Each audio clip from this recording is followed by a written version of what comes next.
Matt.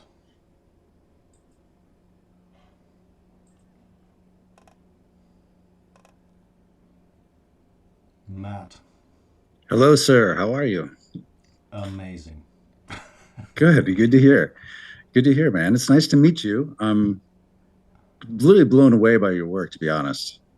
It's very impressive.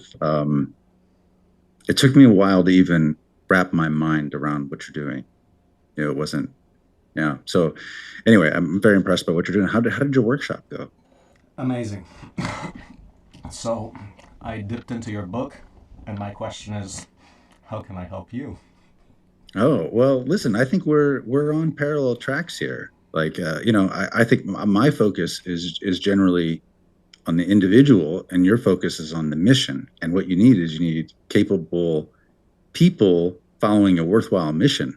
So, like, I think that I think that they go hand in hand in many ways, and I think we're on the same spiritual journey, in a way. So I love it. Yeah.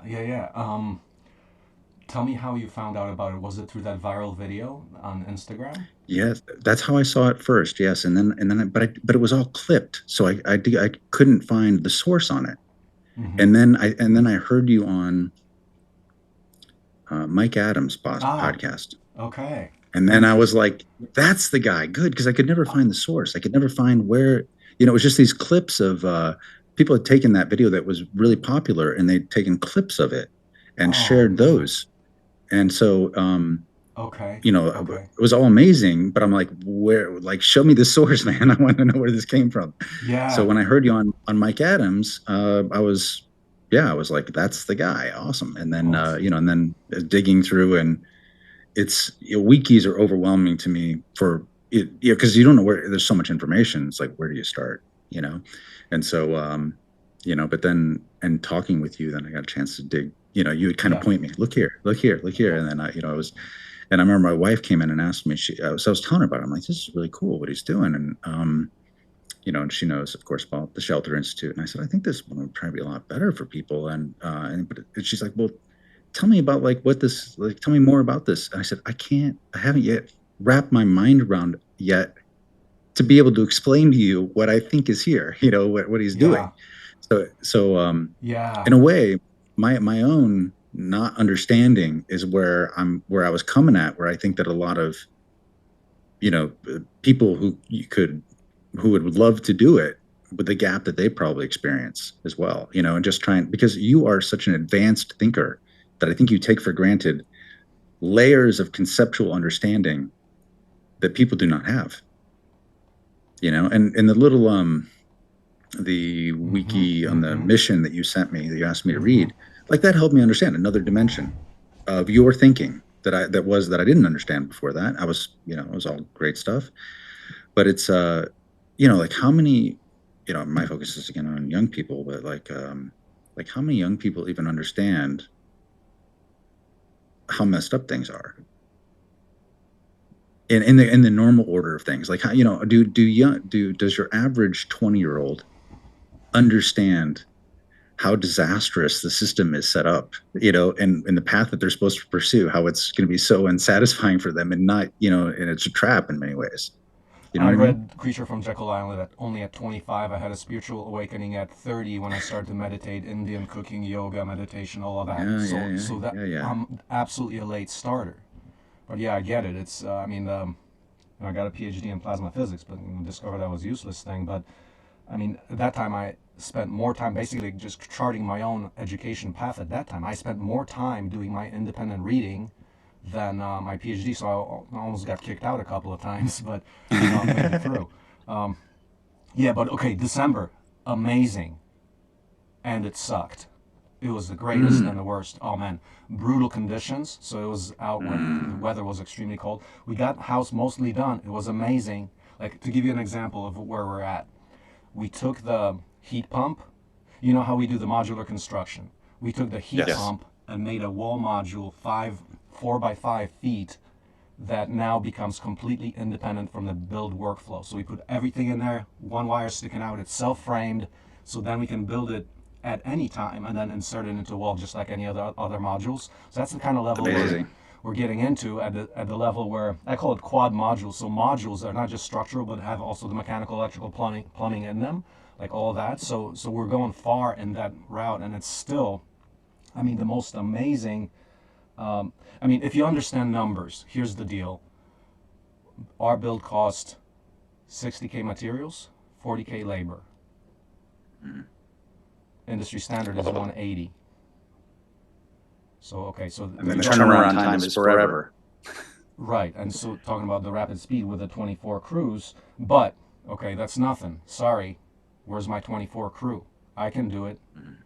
I need people to actually prove out the model. At that rate, it's 50 homes a year and a $5 million business net. That's I'm not talking about gross. I'm talking about net revenue after you pay your people and stuff.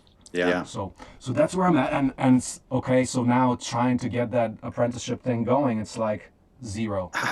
Can you tell me about the people that attended? What were they like? Okay, so there was two groups. One is people who are serious about building their own home, and people who weren't. Who were serious about building their own home, they loved it. Pretty good reviews. Some of the other people who weren't really on that mission, just kind of like participation rate was low. Like they actually cut out, started not showing up to the days because it's brutal work, right? Construction is still hard work, right? So there was a lot of people who were like, okay, this is amazing. Yeah, optimized build techniques. Yes, got it.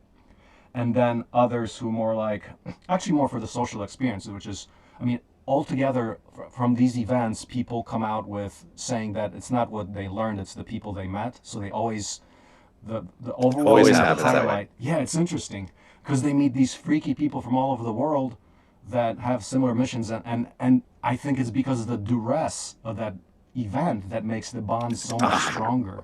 100%, yeah. Right? Exactly. I mean, I was for better or worse, I was in the Army, and you know that the suck conditions have a way of bringing people together. You know, yeah.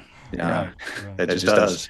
It just does. So what about male female ratio? What was that like? We had probably like 20/80, which is actually better than ever because typically it's like more like 95/5.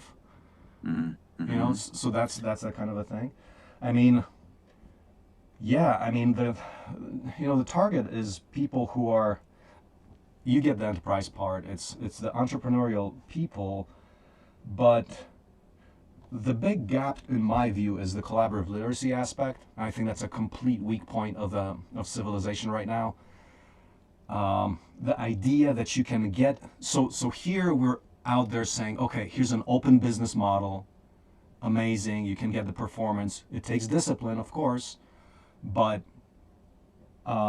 somehow there's this disconnect where people just don't see, like from the entrepreneurial community, like zero, because people are not seeing the fact, oh, it's open source, collaborative, distributive. How am I going to make any money? So they get into that immediate thing. Yeah, that's foolish. That's foolish thinking. Have they heard of Linux? I mean, I don't know. No, of course. Yeah. Of course. I understand what you're saying, though. Yeah. People, and even people don't understand it.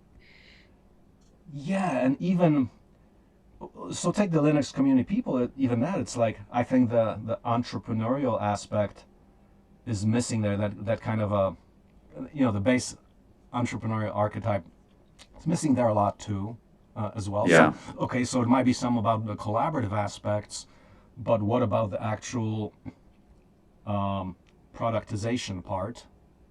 That's missing. And also when it comes down to it, it's like I'm trying to create the discipline. Okay, you got your wiki, you do your work log.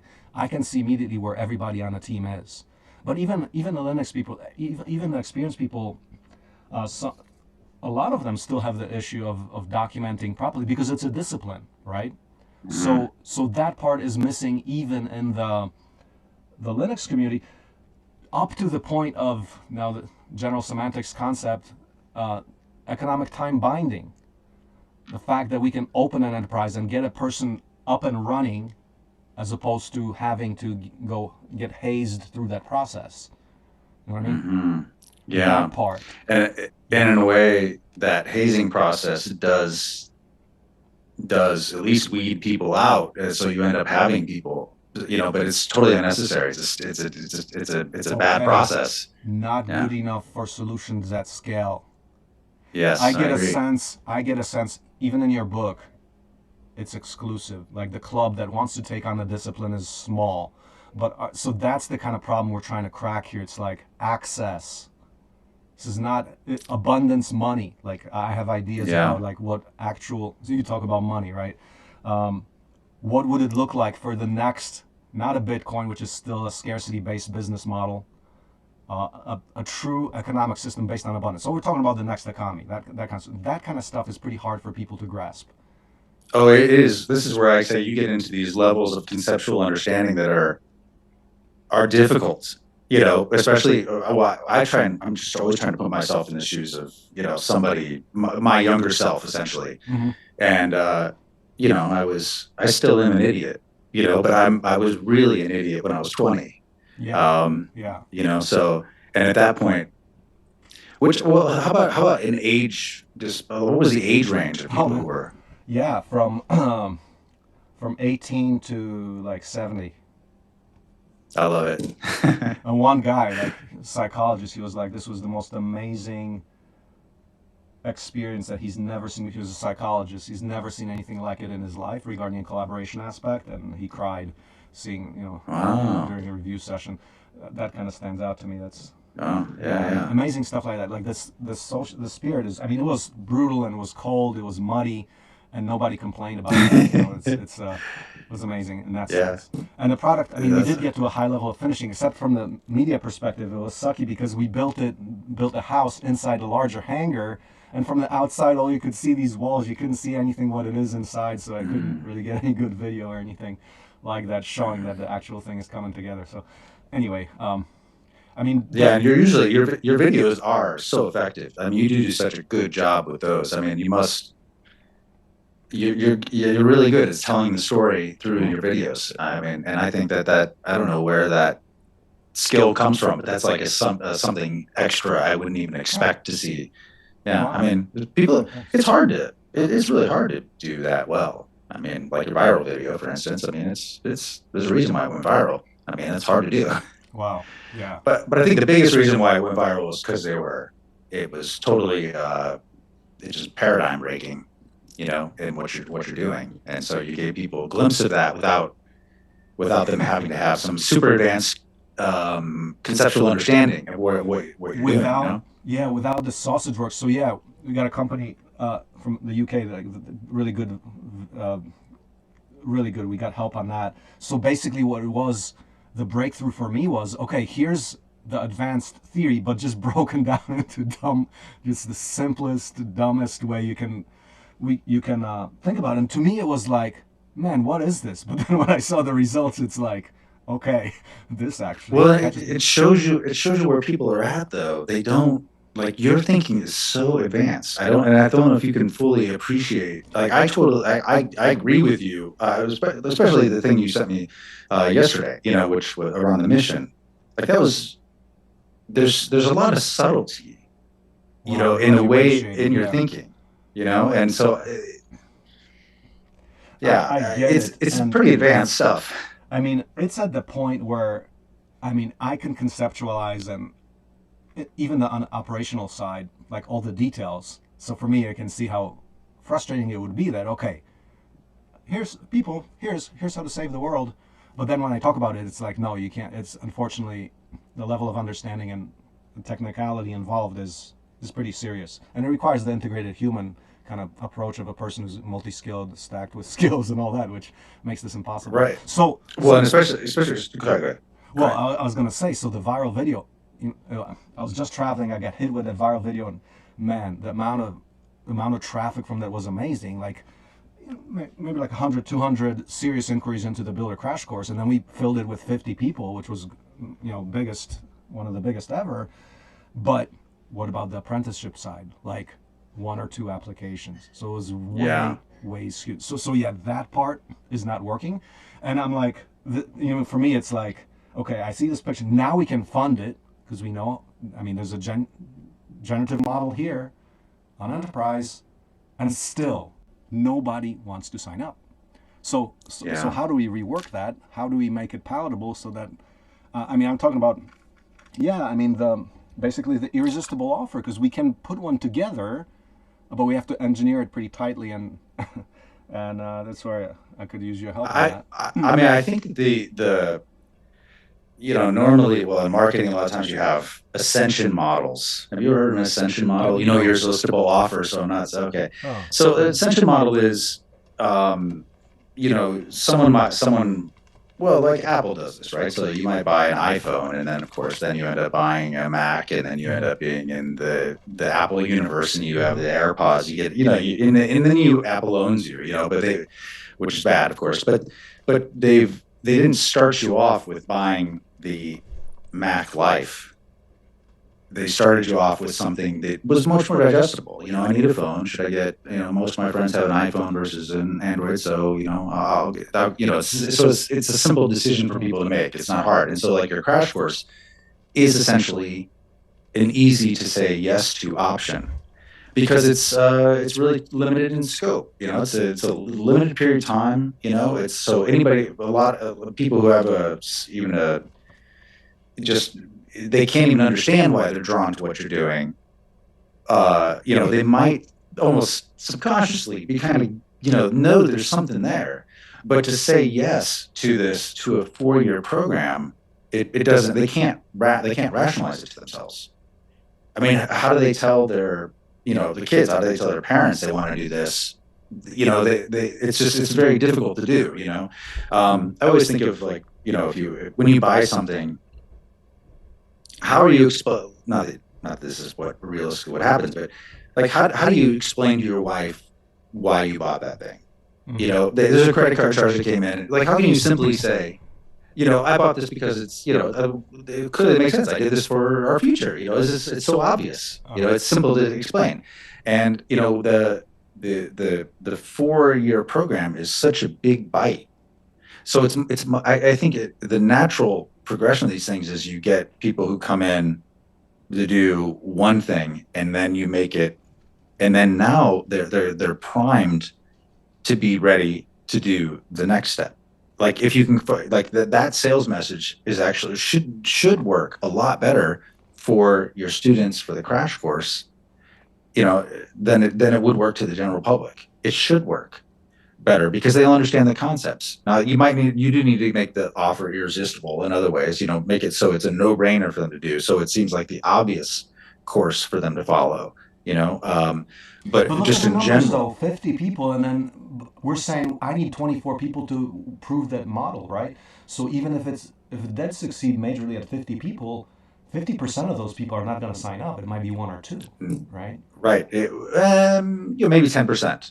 Yeah. Probably, yeah. So yeah, probably only 10% of them, would be probably the best case. But I'm saying, it would make sense to you, right? That pool of people would be more likely, Yeah. than the general public. Yeah. And, at that level, they know you now. They know you're real. They understand what you're doing. And so it isn't like as big of a leap of faith as it is to the general public. I mean, Okay. it's a big leap of faith. I get it, and there may be indeed a few candidates that do end up joining. So okay, that's cool, but that's not the irresistible offer yet. So No, it's I mean, not. Now, well, let me ask you, why do you like? Is there a way though that these crash courses could get you to that? Could get you to yeah, the over same? time, that is not April 1, 2026, right? I You I have to want start this on 24 April 1. people. My goal. I think it's possible to do that. I mean, there's a lot of stuff to do, even if it's what April, May, June, whatever. But 24 people. I'm not. I don't want to start without Okay. 24. I've seen it. It's part of the promises, the velocity that comes from Yeah, collaborate, yeah. build, You and got to do. mass. Yeah, yeah. I mean, I that's understand. part of the offer, and I'm trying to make that clear. It's like you're gonna learn just so many times more fast. Like, say you're building a house, right? It takes you 6 months to build one. Well, how much are you gonna learn when you're going through a whole cycle in 5 days compared to 6 months? I mean, think Of about that course. massive acceleration, right? That's Yeah, of clear. course. Yeah. But why is it 4 years? Okay, Is so there a so yeah, reason? no, I think we got to get rid of that assumption there and just, yeah, make it modular. Yeah. So 4 years. The premise of that was I need to upskill you in the integrated sense, just like you talk about in your book. It's a longer program, so you can only get so far. I want people actually rebuilding civilization, like a scalable. This is your new career choice. You're a civilization engineer, redesigner, rebuilder.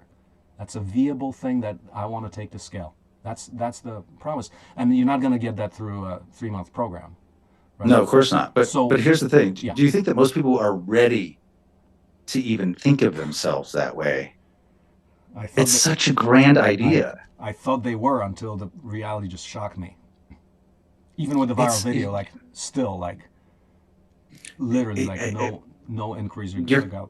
Yeah, your conceptual understanding of reality is different than everyone else. Not everyone, but you don't understand. You understand that, right? I mean, yeah, yeah, yeah, absolutely. so people don't even know that civilization needs to be rebuilt. Yeah, I'm with you 100%. I love it, and I think it's just so honest. um, thanks. yeah, which is yes. So I love it. I love it, and I think, but when you put yourself in, I put myself in the mindset of my 20-year-old son, Mm-hmm. and it's he can't, he's doing really well. I mean, he's way ahead of the average 20-year-old. Mm-hmm. But still, his motivations are not. Uh, he's not yet ready to be of service to the world. You know what I mean? You know what I mean? Yeah, That concept itself is one that's yeah. I pretty get it. elevated. So let me give you one insight. So out of the last cycle, we had several people apply. Nobody is in outside of one person, and this person is doing the remote option. They're taking the enterprise track. I'm helping a blueberry farmer in Mexico improve his operation with open techniques. And this guy is an outlier in the sense that so he's actually spiritually awake, and he's an And how old entrepreneur is he? and a farmer, and like what is it, about 30?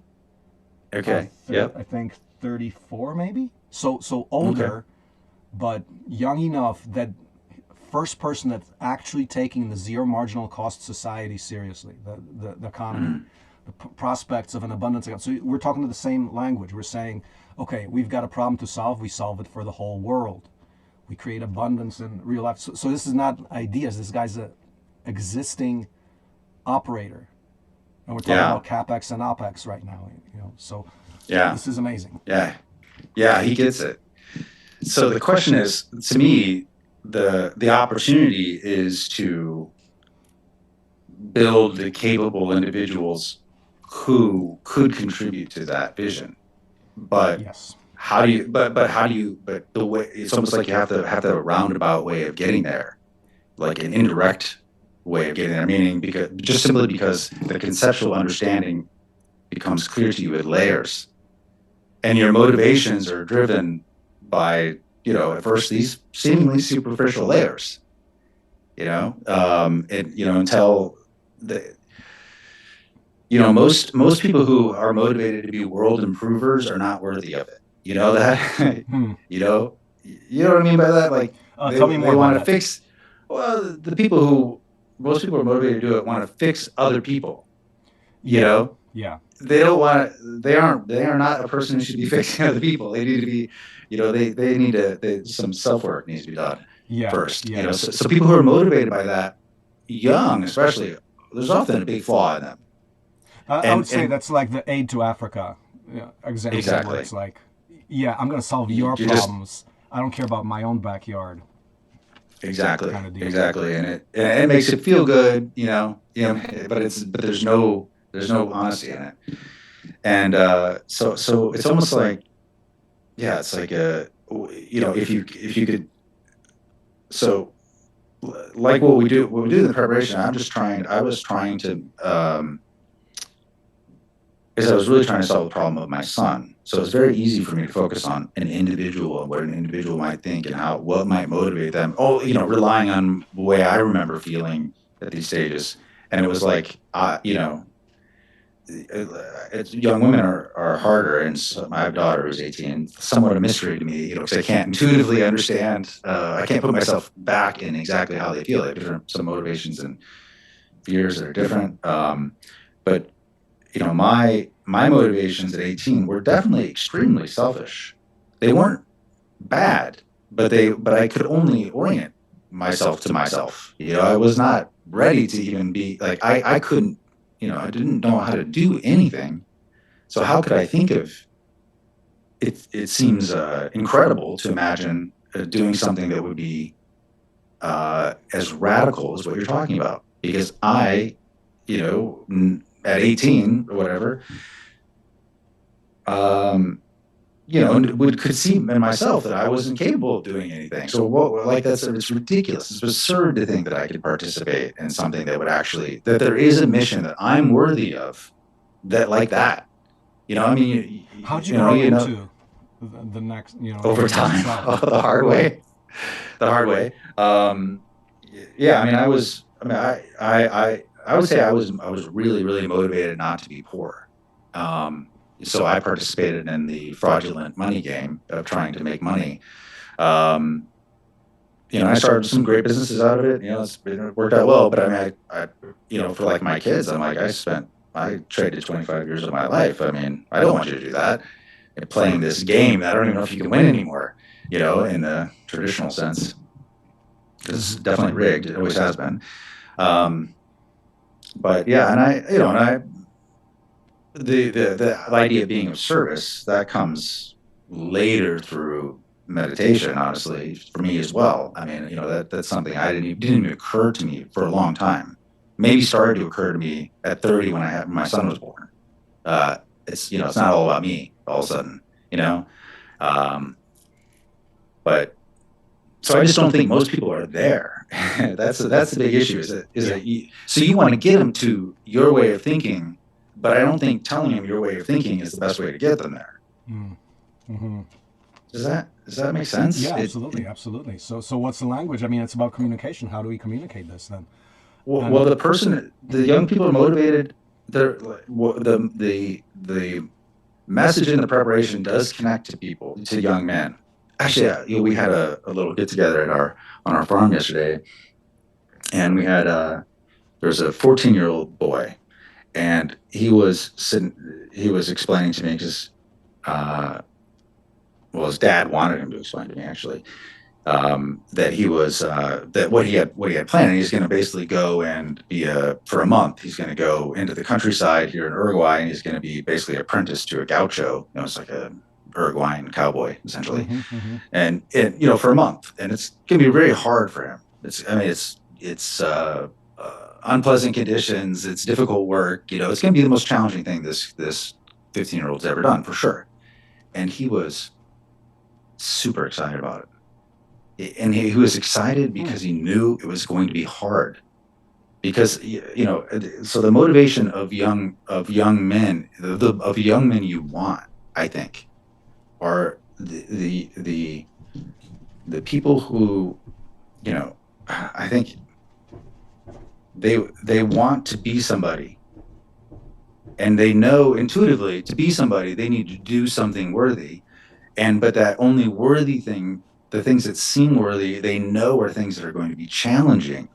So that and they know they're going to have to, like the kind of the hero's journey archetype. They know they need to go somewhere and do something and experience hardship. And so they, like I in the Army, signed up for it when I was 18, and economically I didn't have that many options either. But also I was excited on the plan to basic training. I remember being excited because I knew it was going to be hard and shitty, so I was excited for it.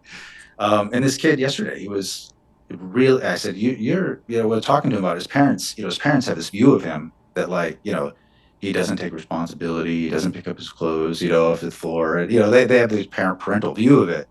And they're like, well, maybe when he comes back, he'll actually, because he'll have to take care of himself while he's there, basically, his own quarters and cooking his own food and stuff like that. It's gonna be rough for him.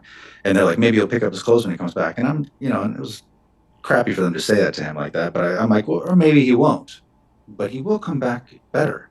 Like it will be good for him. And he's like, yeah. And what the hard part, the difficulty, the challenge, the way you set up this crash course sounds incredible. it's something they can put their head around. Wait, in 2 weeks we're going to do what? Like, that's crazy. I mean, this is something that they can. So how do they explain it? Again, explain if you had to explain to your wife or your parents why you're going to spend $2,500 to go do this thing. But hold I'm on a going to go to a second. place. Immediate, hold on. Immediate comparison to shelter institute, but doesn't shelter institute propose an offer that's very much similar, which I think is actually Yeah, much different, in essence, because the totally level of different. completion we go through here is way more. Way more. I totally agree. Yeah, no, this is what I'm saying. That's what I'm saying is good about your crash course compared to the apprenticeship program. So I agree. It is comparable to the Shelter Institute, but it's more incredible and it is more complete and it's better. So what I'm saying, what I guess my point was, is that for a person to be able to say that most of your would be apprentices are going through this ascension model, start off with this bite-sized piece where they can say to their parents or whoever, I'm going to take 2 weeks and 2,500 bucks or whatever you charge for it. I can't recall. And, uh, and I'm going to do this. And it can be explained so simply and it sounds so incredible that that they're proud to talk to people about it. And it's easy to talk to people about it. You know what I mean? It's so No, bite I sized. get it. It's I get it. none of these conceptual layers, none of it yet. And so you want to kind of like, you almost want to like, that's just the way they think. And so you want to use the way people naturally think in order to just make it. This is how you get to the irresistible offer. It's easy for them to say yes to because can I explain it to my wife in 2 sentences? Can I explain it to my mother, in 2 sentences? And it's much easier to explain to somebody if they come and they build a house in 2 weeks. Think about how much it is easier for them after that to say, now I'm going to go do this. Now I'm going to learn how to, build all of it. Like how they simply explain it. I'm going to learn how to build, a tractor. And, I mean, just be talking about the output, not even the conceptual thing. It's easy for them to explain. I will have the skills to basically, you know, uh, Design and build a tractor. yeah, and all the other things you have in your yeah, and like that sounds amazing. Also, but it's not it's conceptually very simple. It's not getting into these change the world kind of things, or even that I can turn this into an enterprise yet. It's really focused on the individual and that they're having a remarkable experience, and that they are producing something that can be easily understood. Mm-hmm. Because that's just where their head is at. And the social pressures to go with the flow are so massive. It's so hard for people to do anything that isn't what everyone else is doing, that they've got to have a good story to tell that everyone can quickly understand it. Social pressure, but I mean, aren't we selecting for people who are beyond that social pressure already, or no? No, we're still very much competing with social pressure. You experience social pressure no matter what, even if you're highly resistant to it. They still feel the pressure. I mean, for the first, my son's now 2 years into the thing he's doing, and for the first 6 months, I was getting calls from my mother, my brother, my sister, worried about Max, worried about my son. Like, what's he doing? I'm like, he's doing great. And now they're all like, he's incredible what he's doing. But that first start, it's like, what is he doing? Like, what do you do? Like, this kid seems lost. I'm like, no, he's not lost. He's on a mission. Like, you can't see it. I understand it, but it's obvious to them now. But at first, it isn't. So that it's that those, it's the escape velocity, social pressure. You think about it like that. Everyone experiences the escape velocity part of it. You know, especially if you're going for Wait, the young participant or people. the audience witnesses the escape velocity? It's the participant or the actual audience? The participant still experiences. I mean, because they're gonna. Nobody wants to disappoint their mother or whoever. Especially if you're young, your parents. You know, You know, just to people need to be free of their parents, but for me, that I would say that part for me was when I was broke and I started crowdfunding. That's when I had the greatest liberation happen to me. It's like I'm doing my stuff and people are actually paying me to do that. And that was the time I would say, if there's any time that I just witnessed financial freedom, even though I was dirt poor. I mean, still like, low budgets, but very much secure. Like that was a breakthrough for me. Like I escaped any kind of pressure to survive. Pressure to survive, let's say. Yeah. But so Matt, so like how you have to create, you have to create 100 breakthroughs like that for the people that you're trying to steward through this process, I think. Hmm. Because they're going to have to. I mean, you're asking people to break every convention and understanding of reality they have. So, but You know? okay, but look at what we're saying right now. Right now, we're just like, where's the scalability in that? Like, can Well, we? That's an issue to solve because okay, what about another strategy? What if we package it in a way that's so palatable that you don't have to make all these contortions of the mind or spirit to do? You just go in there because it's simple. It's like, okay, we have a way to pay you, build houses, you know, learn all this other stuff, and then over time they get the culture and all of that. I mean, what about something like that? well, you could.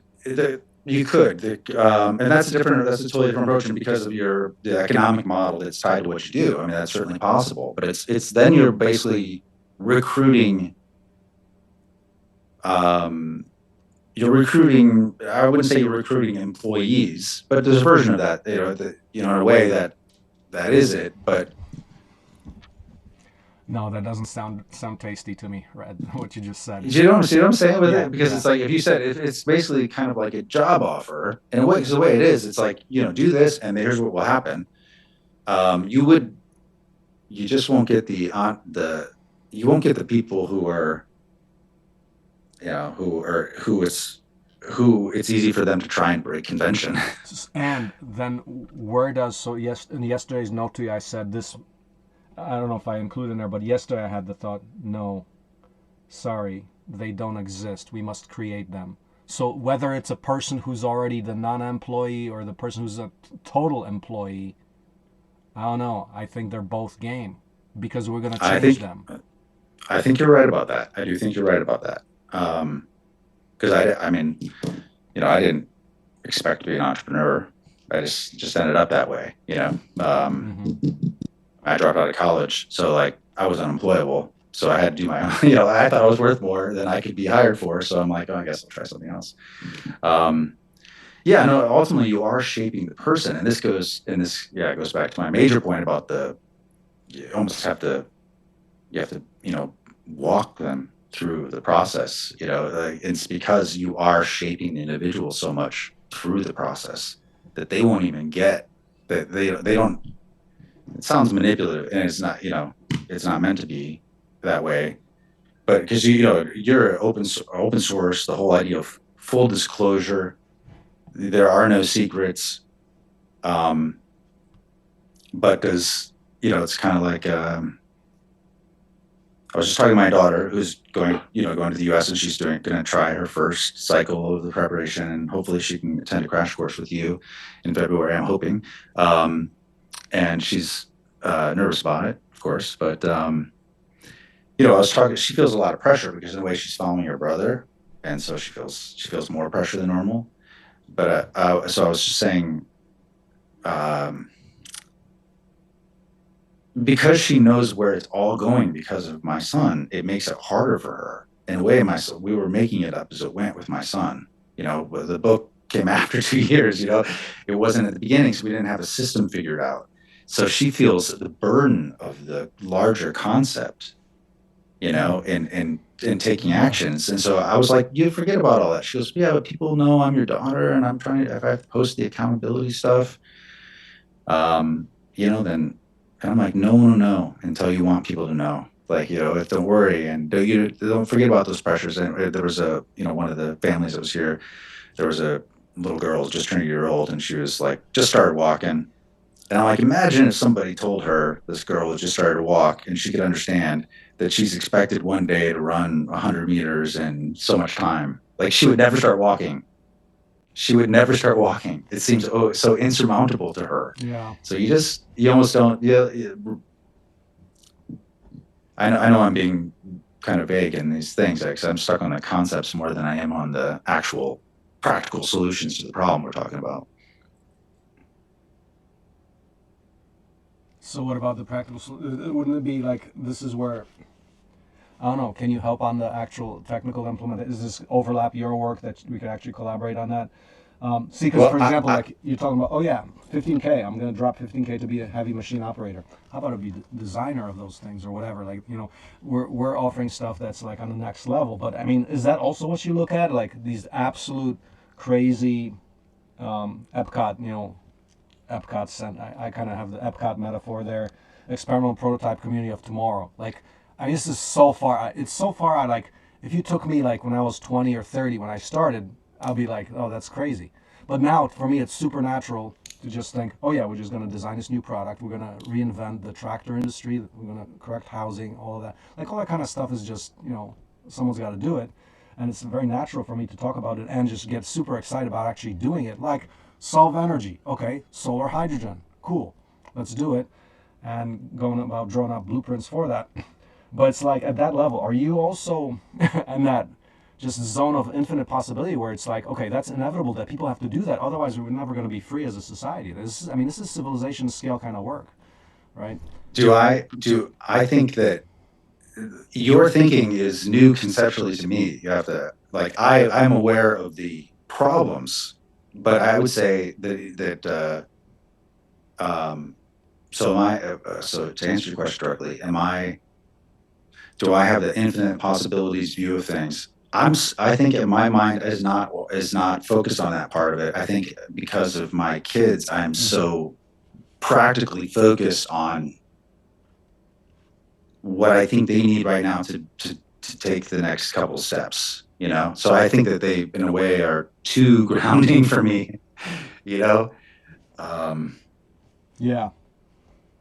but I think that I think it's useful for our purposes here because you have to bridge that gap between the two. I need more totally expansive possibility thinking, which I've certainly had in certain periods of my life, but my mind now is definitely oriented, as has been in different stages, to just the very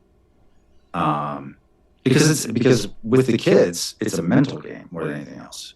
Like they need to be both free of me, and I need to help free them of me, and uh,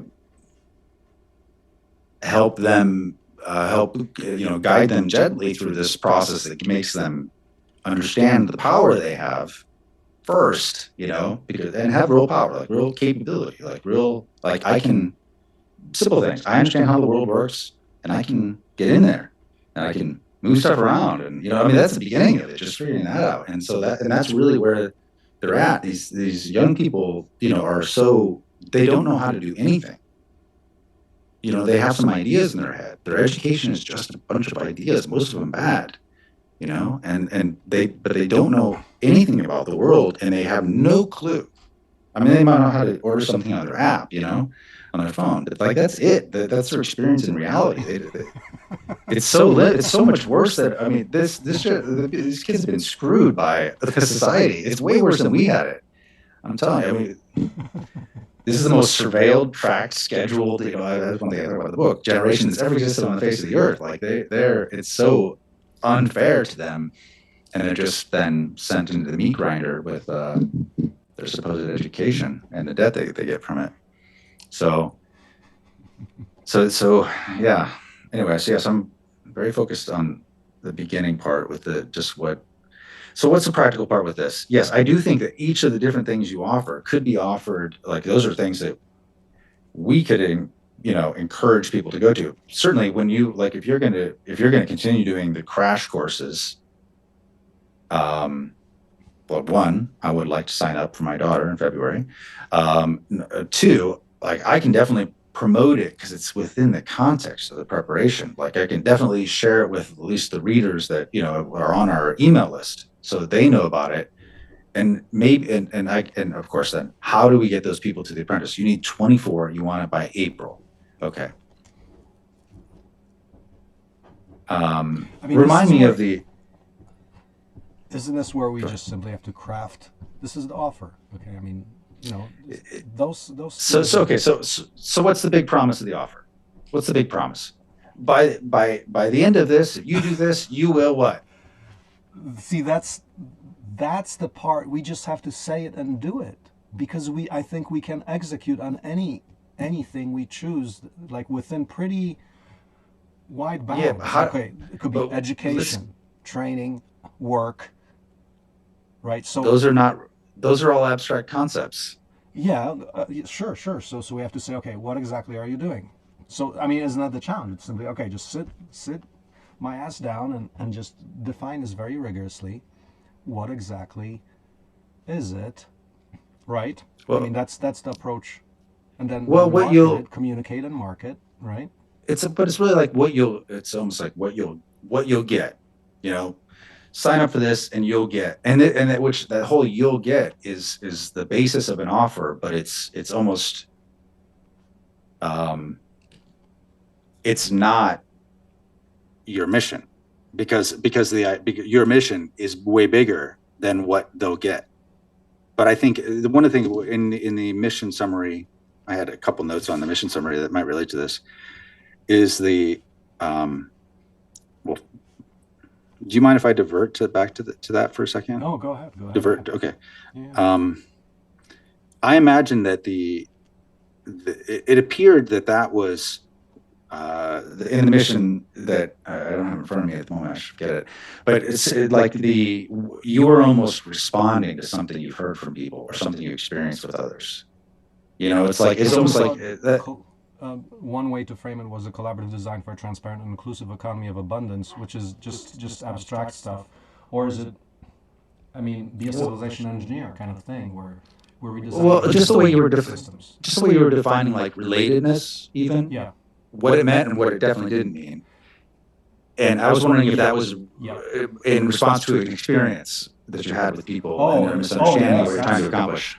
absolutely. It's people, the so-called progressives, that come and then they think this is a social event. They don't understand the discipline and the rigor of the word abundance, which is not a hippie ideal. It's a rigorous condition of performance, more like Yeah.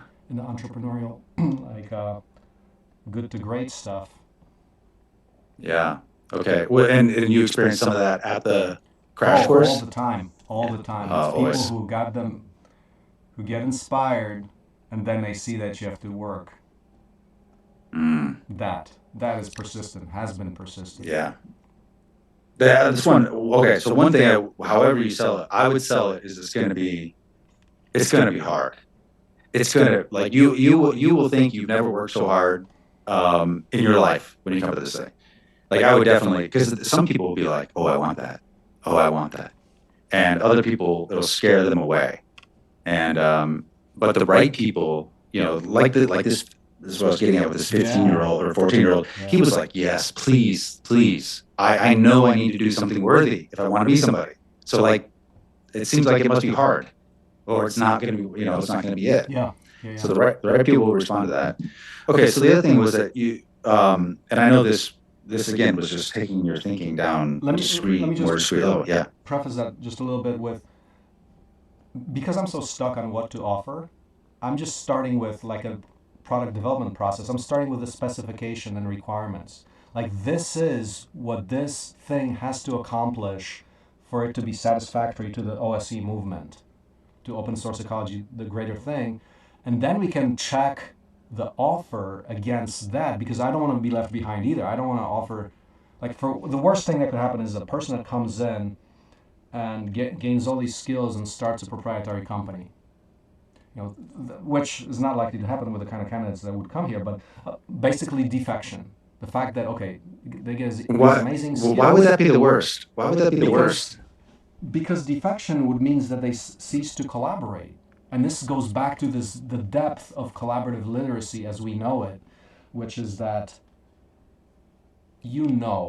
so defection. Why I call it a defection? Because if you're going to now choose to work solo, that means naturally you're going to start drifting, maybe not documenting and not collaborating on a bigger product ecology. You're going to do your thing, and you're going to end up exactly with the way the world is today. 100 different companies that make shitty cars or shitty computers or this or that. Everyone competing instead of collaborating on a common core, which in the world of abundance economics is it's clear that okay, you can do more together than Ayn Rand individual kind of stuff. Yeah. So there's actually I know you like Ayn Rand, but it's like I Well, think some of the no, or I mean, yeah, okay I'm not as, okay, yeah, but there's that I take some and leave some. okay, but there's this huge element of this misunderstanding that okay, I'm just gonna go off and they're not even gonna notice the fact that okay, they're not even gonna notice the fact that they defected, just like you're asking right now. Why is it a Hmm. defection? But I think in a true collaborative sense, it is because that means they're not contributing on a greater thing. So it's a subtle thing it's somewhat subtle to explain. Maybe I'm not explaining it well, No, but I think, but why would that be the worst thing that could happen? because we're You're not, investing all this time into transforming the underlying systems of civilization, and this yeah. person, from the OSE perspective, ends up doing bullshit. Well, most people are going to end up doing bullshit. I mean, but so it's kind of, And that I hear bothers you, me. but That bothers me. I hear, I'm trying to solve for yeah, that. well, but yeah, but it's almost like you're solving for the error rate, rather than solving for the solution rate. You know what I Okay. mean? You're saying that the other pool where we're saying, okay, people who are going to be true collaborators, and which is going to be an art and a true discipline, they're going to, I'm just, you tell me, I'm just focusing on that. Okay, If the you out, let's say if you get let's say if you got one win, like one real capable, committed individual like yourself, okay, and you had one who defected, is it worth it? oh yeah, absolutely. If it was S- s- 90% defection and 10% non, that I would immediately off the top of my head, I would say that would be major success. There'll be transformation because each of these individuals that stick around are infinitely powerful. Exactly, exactly. So that's why I wouldn't be. I understand Okay, it's okay. almost sacrilegious for someone to go that way, but it's almost like we're going to lose some along the way.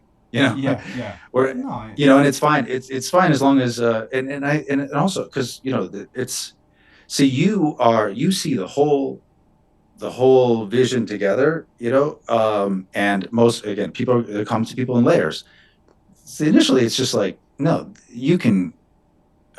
you want to do it this way because this was what actually works. They won't get the abundance thing at first. They won't get the full vision of what you have. They're going to say by making these things open source, they work better. You can yeah, accomplish what you're yeah. trying to accomplish better with this, and so it, it'll take them a while before they'll become, they have to be pretty Yeah, evolved, yeah, honestly. There's a spiritual dimension to what you're talking about. You have to understand it's not accessible to people yet. right. And that's why one approach was leading with moral intelligence as the underlying core purpose, self Yeah. determination theory kind of stuff, driven by what's right and wrong. Yes. Moral intelligence is a driver for intellectual and emotional and 100 other intelligences. That makes sense. How does that manifest itself? How does that look Design you to the have to. observer? So I started on Chat GPT. I'm trying to design it into the core of the program. Here's how it was interesting. I was going about okay, what's an formal open source product development process that involves sourcing from China and interacting with the full supply chain and all that. And then all of a sudden, Chat busted out a thing. Of, yeah, this is more. Started talking to me about moral intelligence and started telling me how the elements of moral intelligence play into this process. So we're trying to design that into the very essence. This was kind of a surprise to me because It what's is so weird. because I do talk a lot about moral intelligence in my chats and Yeah, also yeah. it learns, but then it busted that out and like, wow, this is really cool. We're actually structurally implementing moral intelligence into how we go about business. You like that? So I mean, you get that? I like it. I just don't know if I'm not sure. So tell me what does it So, for example, what's the by key definition of moral intelligence? What's just define it in one sentence. moral What do we? intelligence is knowing the difference between right and wrong at a fundamental level, like kind of like the universal laws of whatever, whether it's like 10, so-called Ten Yeah. Commandments or whatever, like just stuff that's natural law, universal, general Yeah. principles of good, the good old fight of good versus evil, Darth Vader versus the forces of good, Yeah. like that part, which you can translate into various religions or whatever Yeah. codes or disciplines, Stoicism or whatever, this or that, Ben Yeah. Franklin. Um, But don't you think that that also comes in layers? of And I know there's a course, right and of wrong. course, of So course. so And that's why this because thing is so complex because this is so integrated. Like you got to think about all these elements. And that's probably why I'm stuck because I'm trying to solve for this. Okay, what's the integrated picture of this that I can actually communicate? Because to what communicate this is what impossible outside to people like but yourself who might let's be let's let's getting let's just excited. say if you had 24 really motivated, capable, uh, 22-year-olds, uh, what would you do? And I know what you would do, but I think the problem you need to solve for is how do you get 24 Yeah, motivated, capable individuals? yeah, And so I almost exactly. think, in a way, you have to.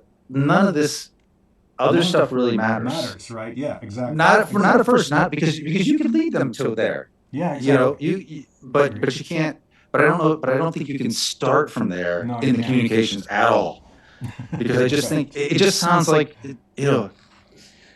this is how you get some of the progressive people, because it goes, these ideas feel good and sound good, And in and fact, that could be the key to our downfall. It's too many people getting connected to those advanced concepts and not seeing that behind that is truck nuts and rainbow flags together. exactly, yeah, exactly. And it's almost like when the whole idea, when people, like, I never like the idea of when people say, like, follow your passion. Okay, no, I know you have, but you didn't at first, I'm guessing. And I think and I always felt like, I didn't know I couldn't, I didn't know enough about anything to be passionate about it until I dug a deep hole first, of work. And at the bottom of it, you find passion. Is there's also understanding, a deeper understanding of what you're trying to accomplish, So Yeah, it's almost like if you put the passion on top of it, you're like, that's fleeting. That's not real yet. It's yeah, yeah, there's yeah. depth you don't understand. Okay, back to So the 24 people. So yeah. we're onto something. So what got Okay. you onto that? So well, could we um I really think that the ascension model, thinking about that, that the first sale customers end up being the second sale customers. It If you're doing four of these, if you're going to do one a month, like you said you were, the crash courses, that gives you four opportunities to sell into the 24, or three actually. But it's a tough deadline, April. Oh, so what's the ask of them? You're not putting the time limit on it so much, although you do probably need to come up with a structure, schedule that, Yeah, but it doesn't have to be the I 40-year time think. frame. I mean, it could be definitely could be a 3 month cycle like a challenge, or a 6 or a 12 month cycle. But here's the deal. Part of the offer that I think is absolutely irresistible is the fact that you go through this program, we'll build your house for free. How do you do that? With open source machines that we also design and build for near free.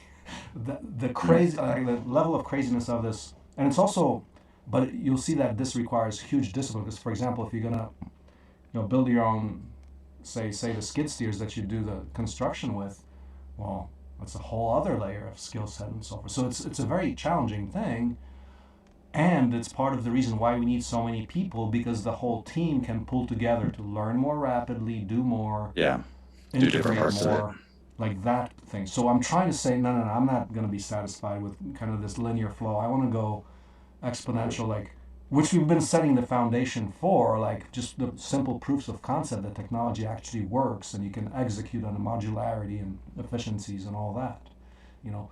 So, okay, but so what do we get? Okay, we can do something like, for example, some people out of the last crash course are talking about, okay, I want to do start a business building cabins, like much smaller than the house you build during the workshop, something simpler, lower cost, faster to build, etc. Okay, great. So what exactly do we do there? Yeah, that's a viable thing because it uses our exact system. You can use the exact modules and therefore are contributing to that very explicitly by optimizing the modules and integrating further. So yeah, that's great. I'm particularly I thought there was huge promise to this idea that sign up for this 4-year alternative to college, which, you know, out of that, you'll be financially independent. You're gonna have your house. You have your already like the whole American dream by the time you're 22.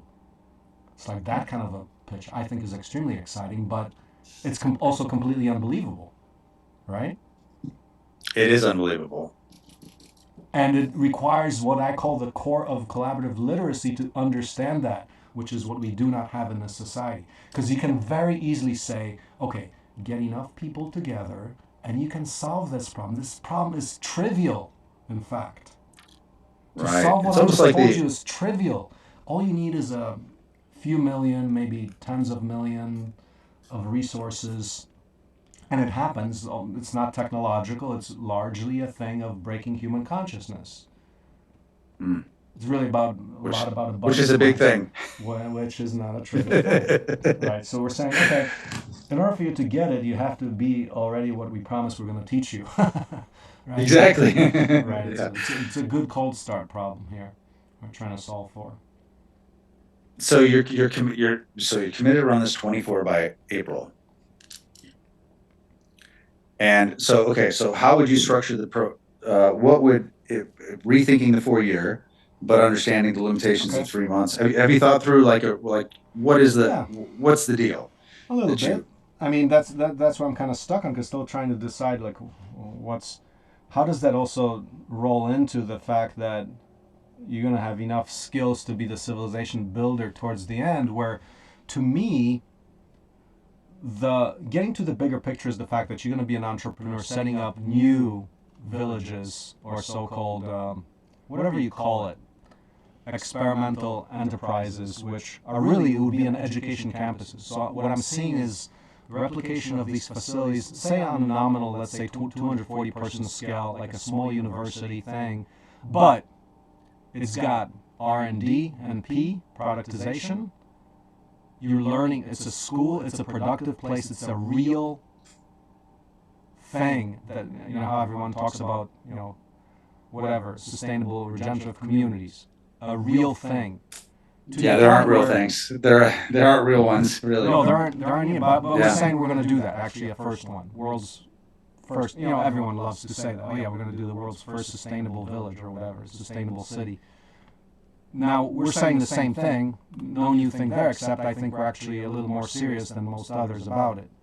To the point where if you can succeed in one, you can succeed in civilization that's spacefaring in the sense that, okay, so take a unit of 240, we prove that. So I kind of look at it as, here's 24, that's your core model, 5 million net per year. You get into the next level, which is, okay, now if you can sustain an enterprise like that, you can readily build a campus of 240. So this is like a small, medium enterprise, you know, maybe on 100 acres or 1,000 acres. And you're running a real economy, like with 240 super Renaissance people, which is just a natural byproduct of the process. I don't see as anything outstanding. It's a natural byproduct, Yep. right? So at 240, you've got this amazing node of prosperity that's influencing the whole economy around it. Like, for example, here I live in a town close to a town of 1,000 people. We're going to own this place, you know, humbly speaking. That place. That kind of Yeah, that thing. place is. Yeah. So what about this? What But have we thought hold about? on. The next, Yeah, sorry. let me just finish up with the next step, which is, and then if you can do 240, you actually get to what a real civilization scale could be, which nominally from various sources, if you study civilization building, I think a 10,000 number is about right for a civilization that does both microchips and spaceships as well, all from internal talent and local resources. Like, this is what we're talking about. So if you want to go to Mars, well, you better figure this shit out before you try to export our virus to other places. But that's you know, that's so we're saying, okay, a practical experiment at civilization redesign build. So that means, yeah, integrated people, all that. But I kind of see it as, okay, if you can, in fact, like the end state, I say, okay, it's this Epcot thing, the experimental prototype community of tomorrow. Did you know that Disney tried to do that? That was what Epcot Center was supposed to be. That was the idea, really. Yeah, it was a real, viable, future, real civilization, but it turned into an amusement park. A crappy theme park, yeah. Yeah, which short of its a little bit short of its mission, right? But we're saying, oh no, that's still a worthwhile idea. Everyone loves that, let's do it. So that's kind of the nominal thing where you talk about 10,000 people, 1,000 acres, maybe like with a 9,000 acre buffer. So I like to say nominally 10,000 acres, and you're talking about like a $4 billion per year economy where people are working 20% of the time and doing their passion work 80% of the time. So that's the big picture.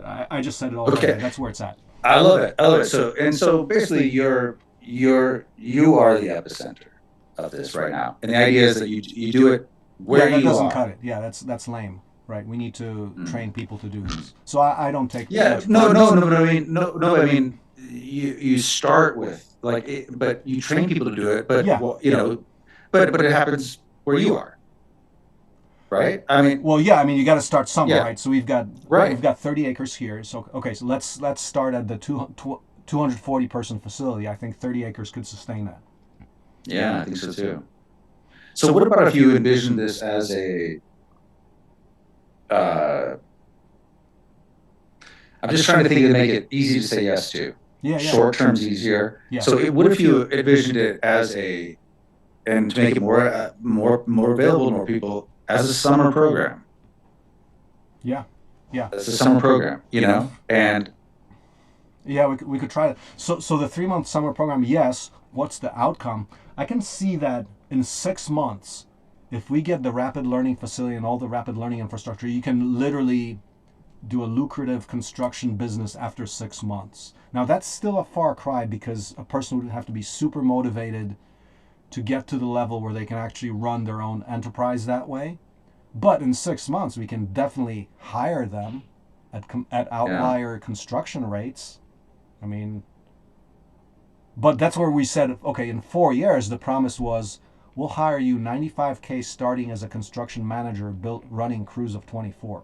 That was the promise for the 4 year program, which means right. you're capable of running a 5 million net per year business. But we're hiring you. You're still our. Well, I mean, that was the offer. But I mean, the more I think about it, it's like no, forget about. Stop thinking about the You employee things. you, Start you thinking really about have partners. partners. Yeah, Right. So, exactly. but that was the initial hit. It's like, okay, we'll hire you 95K starting.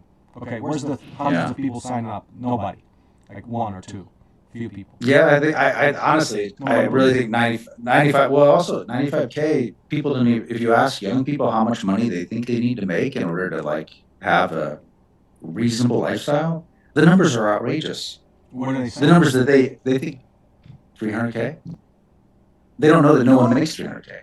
Yeah, I'm not kidding. I wish about. I'll see if I can dig up the survey or whatever that I saw where people did that. These are young people they haven't had jobs, but they imagine that, I mean, these are young people who are college Holy bound cow, or in college. that's not That's what they good. think they need, right? I mean, they're so disconnected from reality. I'm telling you, they don't know how anything works.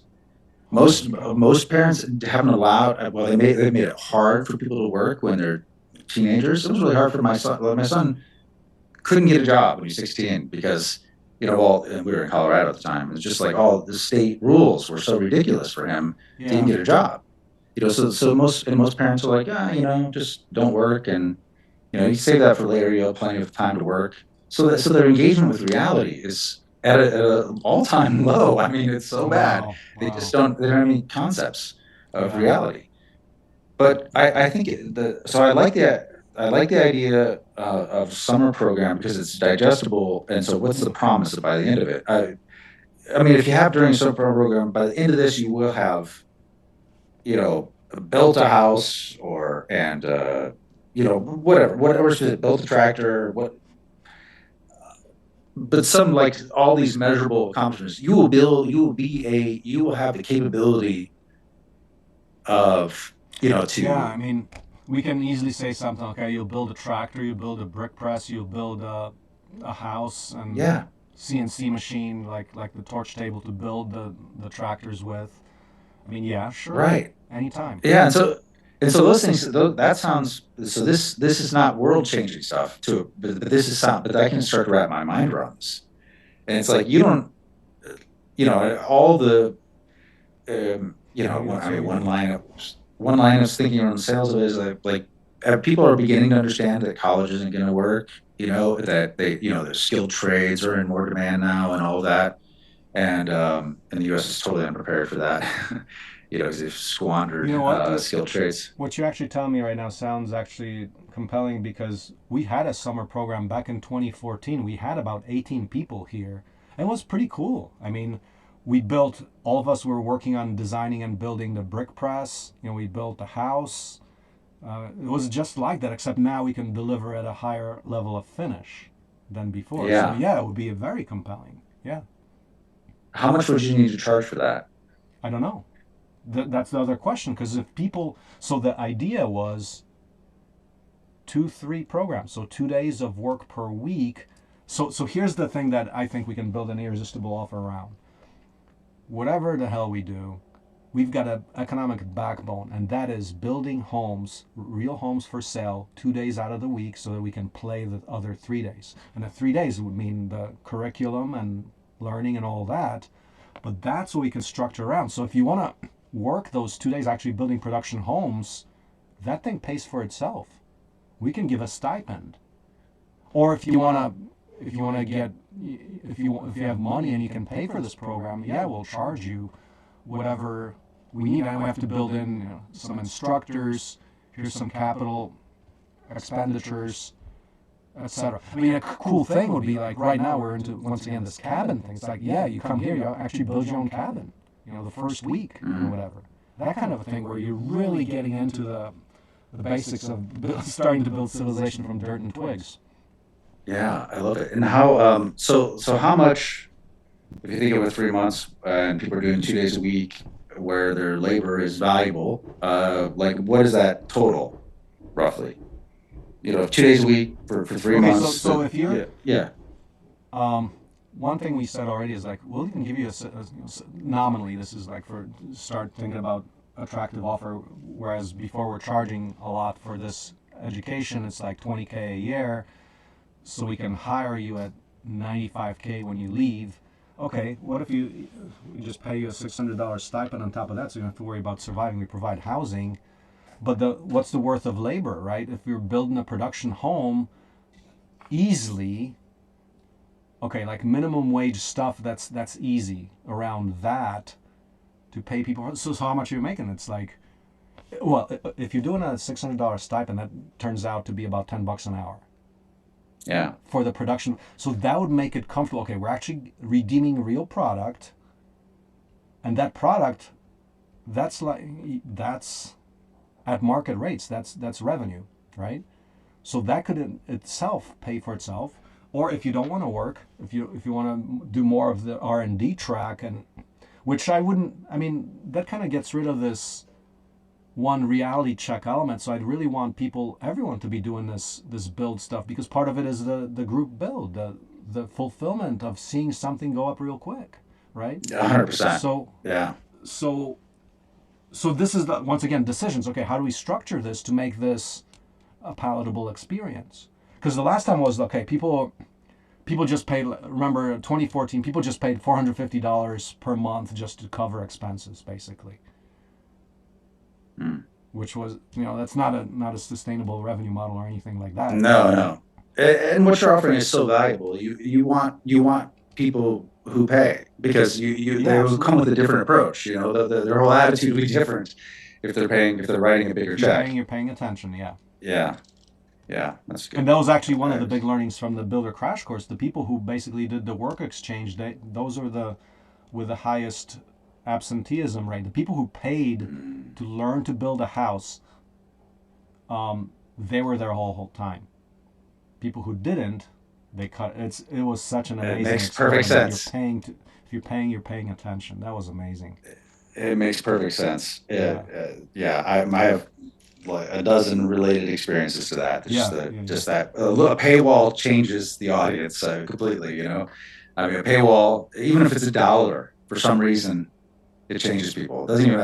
I mean, the more it is, it does have an effect. But even charging people $1 versus not, it actually makes a huge difference in Mm. their psychology. There's also something to understand about the law of reciprocity, I think, too. Mm-hmm. They have to Mm-hmm. pay something to get something. Okay, well, I like this. So let's see. If we do 3 months, you definitely want people to pay. You charge for the crash course how much now? It was 2,400 for the crash course, two Okay. weeks. Is that, I know it doesn't satisfy the mission, but how is that worth it to you Yeah, like economically? Okay. Does it it pay? I mean, is it it worth the could pay effort? for itself. So yeah, I think that's kind of like the where it could be sustainable. Now for the last one, I mean, we didn't hire any staff, and so it was hard. Now, do notice that the construction materials are 40K for the house, but we redeemed that upon point of sale, right? So we're actually taking the house and we're going to move that, transport it in three sections onto a real lot of land where we sell at market rate. So that is going to redeem itself pending massive catastrophe, right? Yeah. Um, Hope that stays off for a while. It yeah, could happen. Yeah. right. Okay. Um, yeah. I mean, honestly, I think you could, if you had, and do people have places to stay on the property? Is you have dorms or So something? yeah, so right now we have a dorm facility, the basic hostel like for up to 24 people. Hmm. And that's a point of contention because it's like some people in like there were some people who really liked it neat this time and they made a big stink because a lot of people didn't care about neatness as cleaning up after themselves, so that's an issue. So we're actually thinking, okay, well, let's give options where you have a more decent places so Yeah, you people pay more. yeah, like for people that definitely want. No, I mean it's just part of being civil. You got to set up the infrastructure to accommodate Yeah. different needs. Yeah. Yeah. You want, and other than that, there's a hotel in the town nearby. Yeah, Is I that what mean, you recommend people do? Yeah. there's Airbnbs and a hotel like town that's 15 minutes away and stuff. I think you know, but how much would it cost to rent an Airbnb there for 3 months or to stay at the hotel? I mean, Airbnbs out regular is kind of right. I mean, this is countryside, I'm out of touch. I'm out of touch. maybe So I like don't. maybe like a probably like $1,000 a month for Airbnb. I don't know. I Yeah. haven't looked. Yeah. Um, 'Cause I would think this is something you could charge $10,000 for. sure. Yeah. I think people wouldn't have any issue with that. And then it's almost like the work product, in a way, I would have it rather than paying them a stipend for that or making it an optional thing. I think I would come up with some creative way to pay them back at the end. Assuming you Well, guys accomplish like, okay, so here's the deal. This I love the idea of the basically the usufruct product. Okay, and that's part of this universal basic resources infrastructure that we're after. We believe in an abundance economy where you do have to have responsibility, but your responsibility comes in the form that okay. So for example, free house. How do you get a house for free? Well, that's actually a very rigorous condition. That's, for example, if you're able to operate a brick press, a sawmill, and understand the modular construction, you can get the materials with sweat equity like at an efficient rate, which would be way more worth it than trying to pay for a 20-year mortgage. It would be like you spend 6 months of your upskilled time, you got yourself a house for free with the exchange of your intelligence and labor and automation, like true appropriate automation, for high value product.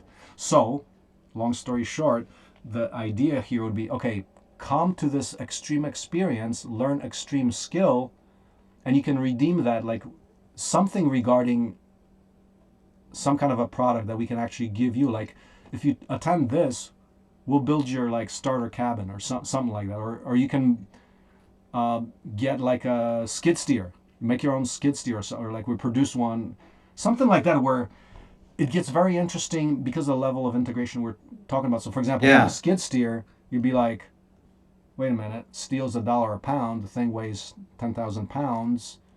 How do you do that? Well, here's a 100 kilowatt solar array, a junkyard, and an induction furnace with metal rolling. That's how we think. that's amazing. That's Yeah, I love the absolutely way you think. that's what I'm designing for right now. Mm. Like we're getting that 100 kilowatts on a new building that we're installing, and it's like beyond that, it's all proven technologies. Of course, there's some innovation because nobody does this at this scale, and I've looked at all those numbers, and it actually does scale down pending open source integrated design. Mm. Right? It does scale down to nominally at the 100 kilowatt level, I can be making a couple of $1,000s worth of steel a day and have an economically sustainable business model. So That's at the wild. level of about like a few thousand, 2 to 5,000 a day production, that's how all these enterprises scale down to when you actually open source it. So anyway, that's a long answer to your thing. Like I'd love it to be some kind of a product where we can do something, give something in return. But it could very well be it's like okay, like some kind of a building product, like literally like build a house for you for free. Like say you actually learn how to use the sawmill, and you're milling your own lumber or producing compressed earth blocks. And we'll give you all those materials for your own house. That's going to cost you like a couple of $1,000. Some kind of a redemption product. That's the exotic and like really fancy and complicated way to pay people back. I'm sure we can It come up is. with something It's a simple. Well, something what simpler. about But like let's say so I come there, I have this experience, extreme experience, I learn these skills.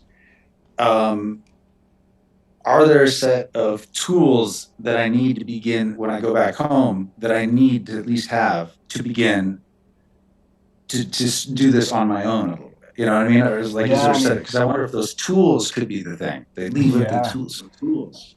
I mean, absolutely. Like part of it is uh, building your own tools, like say power tool construction set, cordless power tool construction set. That's a cool thing. What about just 3D printing where we develop certain products? Like, say you build yourself a 3D printer. Now, you'd have to have a shredder for plastic recycling, but then you can actually be 3D printing building materials, like for real. But see, that here's the chicken and egg again. Okay, give you an example. You get of a small enterprise doing that. You get an industrial shredder, a filament maker, and you're actually printing out blocks, just like concrete blocks using a 3D printer. Okay, enterprise. We'll buy it. I mean, we'll use these blocks in real construction or whatever, trim, window trim, or whatever that's 3D printed. And there's an enterprise idea. But here's the problem. Okay, to develop any of these enterprises at the state where we are, it's $1 million proposition. That's the thing where I'm saying, okay, 24 people in a 1 year dedicated program could probably do a product release of this plastic recycling 3D printing operation.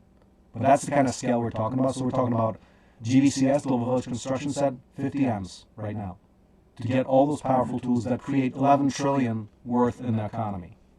So $50 million investment for 11 trillion returns. So it's basically so that's the kind of stuff we talk about. Okay, I'm Yeah, getting far which is out why of I it. think of that. Which is why the house building approach you feel like is the most scalable economic way of getting Yeah, of because financing it. Yeah. okay, so we build a house, make 100K net, and we can actually bootstrap fund the thing. So in the model where we actually have apprentices with a 24 cohort, we're netting 600K because we're building six houses per year in the apprenticeship program.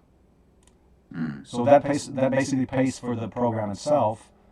600K. That's a start. That's like a minimal budget to run an education operation. And Yeah, there and might if be you well, tuition as well. yeah, no, I definitely like I said, you definitely charge people 10 grand for it. I think it for the even the summer program. Honestly, I just don't think it'd be a big. I think it'd be that's the summer program is something easy to say yes to. So that's for sure. And it's certainly more intense than you get with Crash Course. And I don't think it would be hard to explain to people. The question is what because you're talking about you will all the things that you will have done by the end of it, and all the things you'll be able to do at the end of it. Um, you could even from with these skills you could start your own home building construction company. You could do you could Yeah, a but you see list that of all the things that they could do. yeah, at the 3 month level, that's what I'm saying. Like, man, we need the longer times because at the 3 month level, yeah, you can do some of that, but like 6 months or a year, now it becomes okay. A year in rapid learning mode, oh yeah, you can probably replicate if you're very entrepreneurial, not an employee type, but already have the hunger. Yeah, in a year Okay. you can do a solid enterprise doing this kind of stuff. Okay, so if you think of them as cycles, and if you have 4 of them in a year, and people can Yeah, do, yeah, you know, exactly. they do all of them, and so I think the 3D printing part, and so the 3D printing, the skid steer part, which we're pretty decent on in terms of ability to execute and build and design scalable systems around that. That would be a great start, and yeah, move from there. Maybe it could be a sawmill or whatever. But the other part is the whole digital part and AI stuff. Like right now, what we're doing is we're designing house module designers in FreeCAD, the open source software, using AI. It's really cool. It's really cool. does So it work well? It's it working. works amazing actually. So I'm basically saying, okay, chat, give me a script for FreeCAD where I can design my wall modules. It is amazing. Yeah. Wow, I mean, this is kind of like stuff that a few years ago would be like, I wish we had that. It's here. it's there. Yeah, and Wow. it's something I can explain to somebody. That's a class, and you're now AI designing real buildable modules that you can then maybe even 3D print some of that. Like for example, if it's some parts of like integrating utilities into walls, we can 3D print some of those components where it makes it very easy to integrate the mechanical, electrical, plumbing into the house builds. And that I can teach you that in an hour or a day. Mm. So now, That kind of when stuff. you say 3D printing, you talked about concrete blocks, Yeah, but yeah. basically when you talk about 3D printing, you're mostly talking about plastic. I am talking about plastic right now. Yeah. Yeah, Okay. yeah. Okay. hmm So, for Good. example, 'Cause I. plastic or wood plastic composites, like plastic like filament that feels like wood, Mm. some infill stuff, some rot resistant stuff, trim, like for exterior trim is we probably spend a few $1,000s on that. It's like that's all 3D printable. Yeah. Wow. Or even if you start talking about the larger 3D printers and multiple print heads, literally the whole module's 4x8, or even like say if you build like 4x4 modules for the house walls, yes, or just simple like literally oversized Lego blocks that are real building blocks, and then they become part of that house build system, or multi-wall cellular insulating material. I was just looking at that yesterday, and it's like, wow, you can get R easily, like R3 per inch, using multi-cell 3D prints. You know, like you have, polycarbonate multi-wall glazing, for Yeah. example. Yeah. You can 3D print that. So it becomes interesting once. So that's unaffordable because filament is $20 a kilo. Yeah, it's ridiculous. It's Yeah. ridiculous. Not if you shred your own plastic from trash Mm. bales. That's the game Mm. changer. Energy's not the issue. The energy budget is really favorable. All that's it's so like all this stuff is so exciting and doable. This is Like the problem. There's so much. yeah, yeah, Yeah. and so did you ever run into Jeremy Rifkin's Zero Marginal Cost Society? I No, mean no, that I is haven't. great Well, stuff. It's basically like okay. read this thing. I mean it's basically what's happening for digital is going to happen with hardware. He's like the prophet of Yeah. that. It's completely true because at the end of the day, it boils down to open design. Well, energy, then open design, and then automation. And all those things are energy is near free with PV. You know, 1 cent per kilowatt hour for a PV system, etc. So I could go on forever, and that's why things like solar hydrogen economies for me are absolute reality. Okay, here's a Mm. CNC torch table. You're cutting out parts for your electrolyzer. You're nickel plating it. You're generating hydrogen for your cars and economy and industry. Like homes. That's the next evolution of the Seed Eco Home. Okay, your hydrogen appliance, shit like that. So it's like, Sweet. but it's like it's completely doable if you study the numbers hard and actually get out of the assumptions of scarcity energy like with fossil fuels, because that's what it Yeah. is. It's scarcity energy with fossil fuels. Now, if you go to solar at you're talking about zero marginal cost, and then therefore the zero marginal cost economy in general. Yeah. Mm. Anyway, it's I mean the future is brighter than ever, but And darker than ever in some ways. right. It's It's yeah, opportunities and pitfalls are most extreme at this time in world history. they really are. Yeah, okay, so let's think. So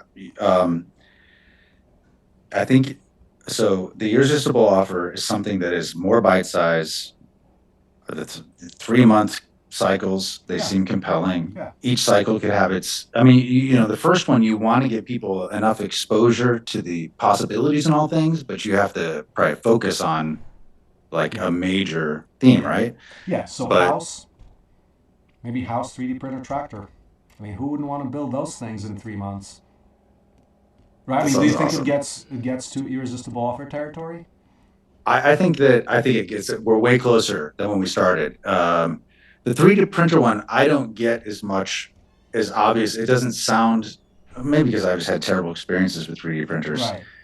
Right. Um, Mostly because I'm an idiot, probably more than anything. But that one, because I don't understand the possibilities of it, are not obvious to me in the same way. And when you start talking about all the applications of it, it opens my eyes quite a bit. But it isn't as intuitively obvious as a house is. Obviously, people know that's valuable, and they're hard to get today. There's even here in Uruguay, that we have a real shortage of. There's a real housing problem. I mean, of affordable, Yeah. comfortable, like reasonable homes for But people. I check mean, this it really out. is. Like, why I say 3D printing just compared to compressed earth block, which you'd think, well, why don't you build a house from compressed earth block, which is known technology? Well, the only problem is walls are only 20% of a house, right? And Mm-hmm. and for 3D print, so that translates to maybe like you can save maybe $2,000 to $5,000 on a house. You can certainly do your garage, out of compressed earth blocks and integrate it right into the system. But still, okay, so you save $2,000 on a garage. Now with 3D printing, if you actually print all the things that can be 3D printed, you're saving 20,000. So I went through those economics. So out of 60K, the 60K model that we do, 20K could be substituted with 3D printing. So that's not trivial, right? Mm. It's just And a matter of having the energy, energy, the low cost feedstock, which you can get only by shredding your own having a plastic. shredder and energy. Yeah. Yeah, but energy is not anywhere Yeah. prohibitive. So yeah, Yeah. so that's why it's interesting. Like, I mean, think about all the stuff in the house. Like, so electrical boxes, plumbing, trim. There's a lot of stuff when you actually think about it. And then, like, here's the part that's kind of like, in my view, low hanging fruit. Like, think about consumer products on Amazon. They are plastic, some wires, and a controller, like some kind of electron. It's like, okay, so that lends itself very highly to 3D printing because that's the geometry of any device. Say, I don't know, an ozonator. Okay, you can print a case out of plastic. All you have there is the specialized element that generates ozone, right? But that's like a $2 part. Okay, so now if you have open design for a few dollars, because plastic is near free, you're building ozonators that cost like whatever, $50 or $100, but they don't break in 6 months. They're lifetime design now. So it's, you take that $50 from Amazon, which you throw out in 6 months, which is real. That's how long our ozonators last around here. You turn it into a lifetime design process. So there's that realm of the 3D printing where you've got all these consumer products that can be doable that So way. that's the angle with the 3D printing one. It's like to design and build products that you Yeah, can sell. I yeah, think absolutely. that's compelling. That part. And for example, recently with the house, just to see how far it goes, like for example, the heat pump is one of the weak systems. I mean, in a sense that, well, it's a complete technological dependence for us right now because when it breaks, like you throw it out. It's too expensive to repair it, and they're not designed to be repaired.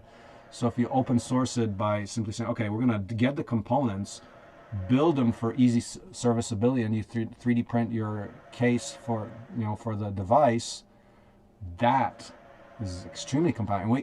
I looked into it. The component price is actually, you can get them at a comparable price to what a new heat pump would cost. So it's not even one of those things where it would cost you like 10 times as much to build it yourself. All it takes now is open design and 3D printers. So that's where a lot of stuff gets quite exciting because I call that the open source everything store where you've got the open design fueling just about all the consumer goods on Amazon. Huge. So that's Yeah, I mean, well, trillion dollars. just as an entrepreneur, if I knew how to build these products, I mean, and we had the capability to do it, I would look for some on Amazon, literally, that I could do, Like right now. produce them, and sell them on Amazon. Yeah. Yeah, I I would mean, sell them on. Yeah. look at one tool that would be absolutely trivial to do that. Like, I don't know if you I find this tool, it's a little blower, battery operated. You carry it in your tool. I carried it with my tool belt along with a cordless drill, but it's like to blow dust and stuff like that. But all this is a Uh, fan, a battery, and some yeah. plastic. Super simple. It doesn't get into the territory of, for example, a cordless drill, where you have to have a high force chuck and all those mechanisms in there. This is like just plastic and an electric motor and a battery. Right. Like even the open source battery, where you're just packaging your own lithium ion batteries into usable form factors.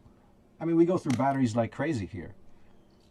Hmm. You know, there. I mean, it's just like gold mine There's not a area limit. for. No, there's no. Yeah, it's like. So I think if the, I wouldn't call it the 3D printer one, I would call it the product.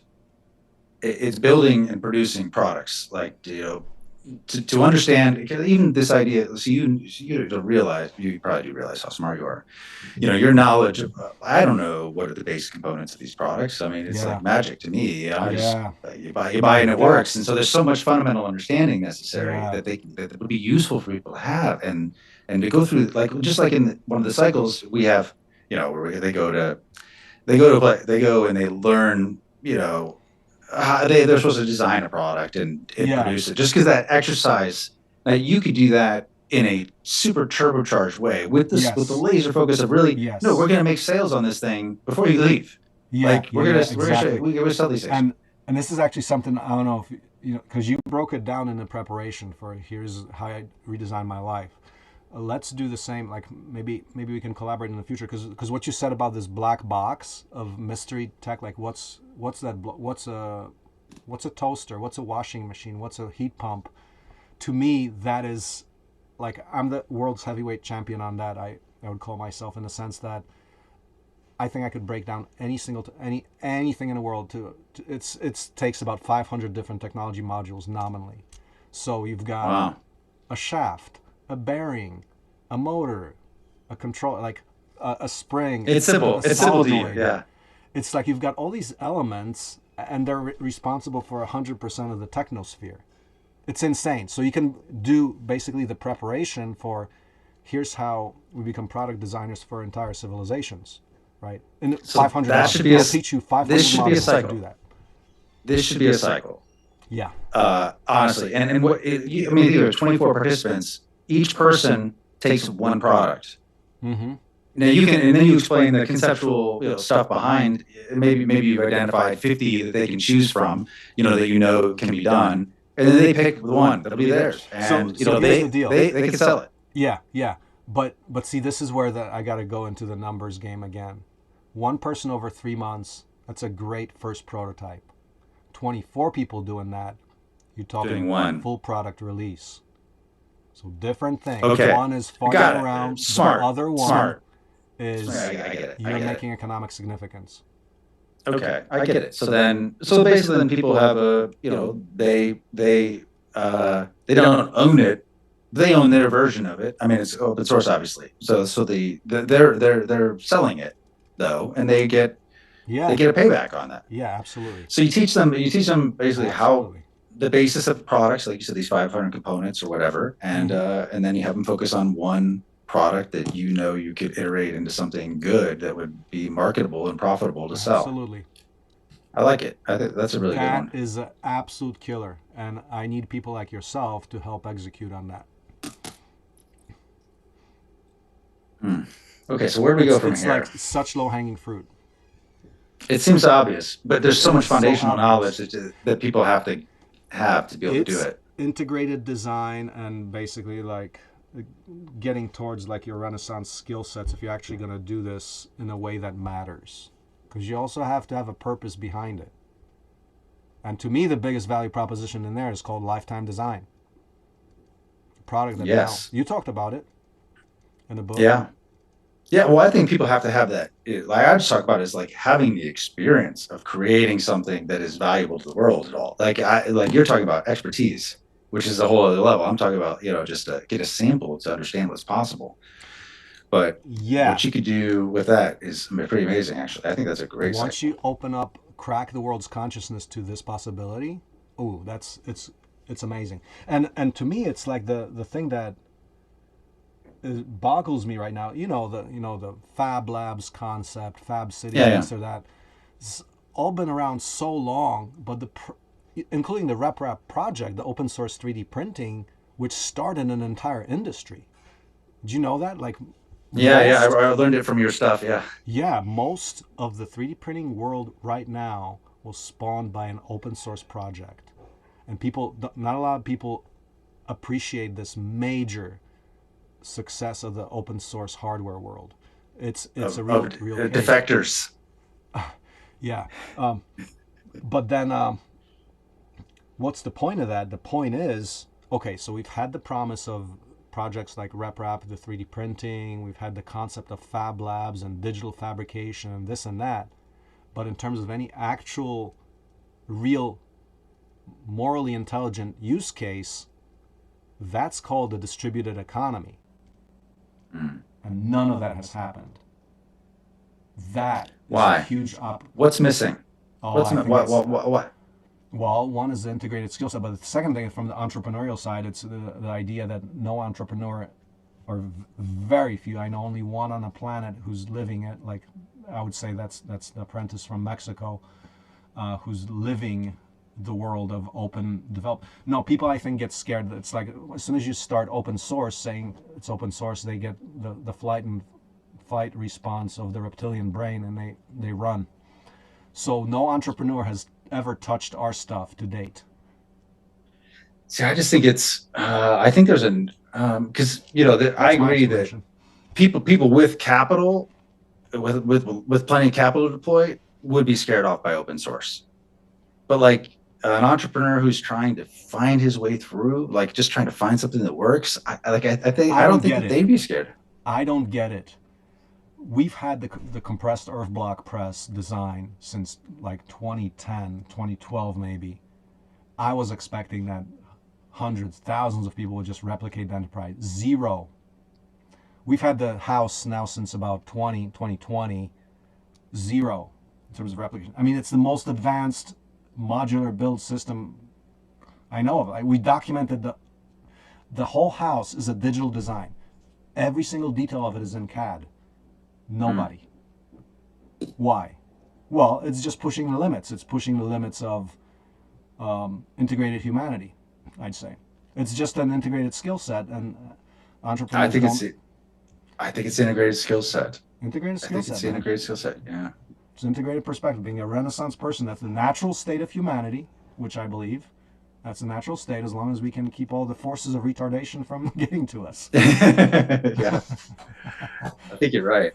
But yeah, everyone's institutionalized, so it's very tough, Right, for right. people to You fight get their way out of it. institutionalized, like Yeah. like I was until about 30 when I cracked open, right? So, but that was through my own spiritual journey and all that.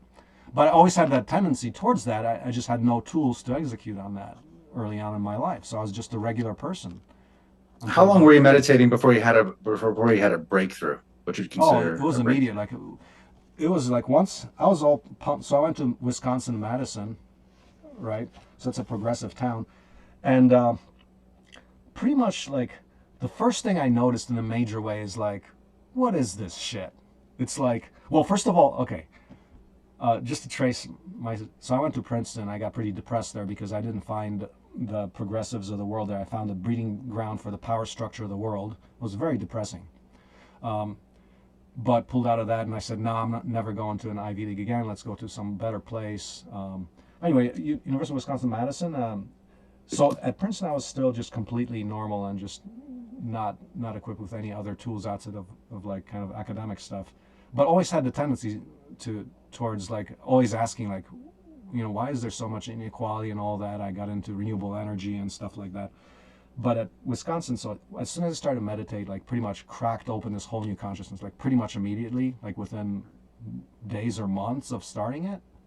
So my mind went completely to a different level of just searching for meaning and all that. So that Oh, was my journey on that. But it was certainly a journey. Like at that time, like it would be foreign to me for me to say that. oh, you're gonna recreate a world reality. Like that would be like, that's too big, right? But I do remember this one experience where I was walking down the street, and so I started thinking about, okay, well, what if technology could benefit humanity? Things like walking down the street, and cars, right? What if we could do like an open source car? And at that time, when I thought that first, that was a radical, crazy idea. Right now, it's just natural. But at that time, I was like, what do you mean we can like create new realities of a model that's like kind of a failed model? Like, well, I mean, cars, whatever, they suck. I mean, we could be like, in my opinion, we'd probably be say driving like clean hydrogen cars now if we had open development, not industrial legacy and Regular blockage, industrial, yeah, regulated, industrial controlled. inertia, Yeah, yeah, like all of that. I think that would be cool. Like, okay, transportation that does not pollute, and then it doesn't end up in a junkyard in 10 years. It will be lifetime design, so you can service it and fix it and upgrade. In fact, upgrade it, right? So yeah. you got your forever car and stuff like that. But yeah, it was definitely a transition to get there. Yeah. Mm. But my promise to the world is, okay, I got abused in college. Let me make sure that nobody else goes through this. Yeah. So try now, maybe thanks to Princeton, now I'm saying, okay, let's create a new education system. Thanks to Princeton.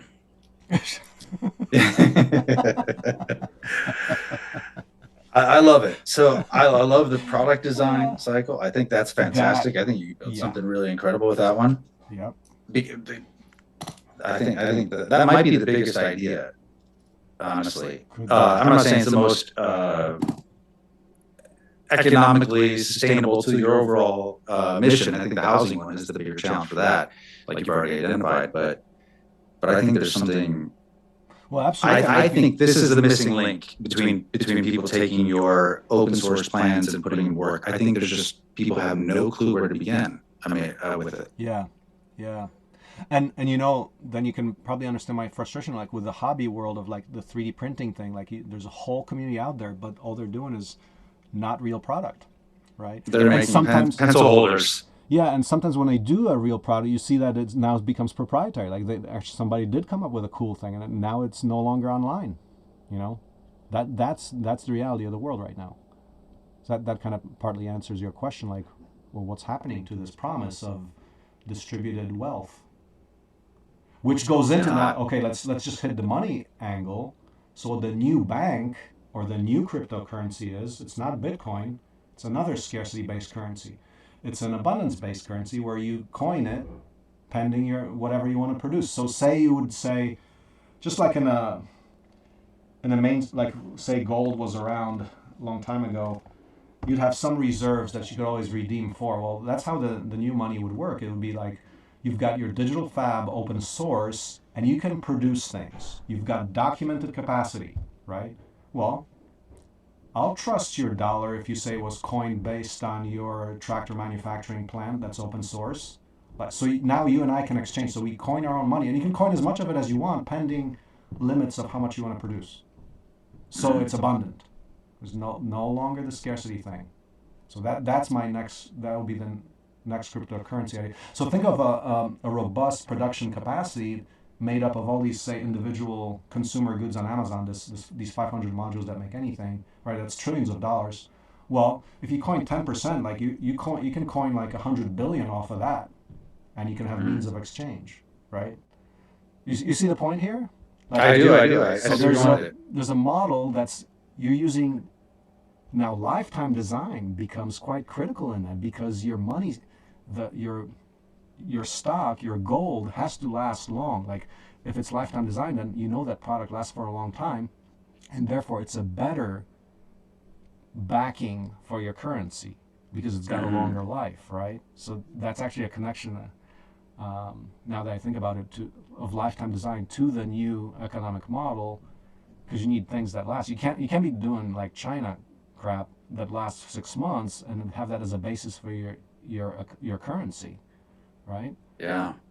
So produce a few good things, steel, hydrogen, whatever, redeem that and coin currency based on it, that kind of stuff.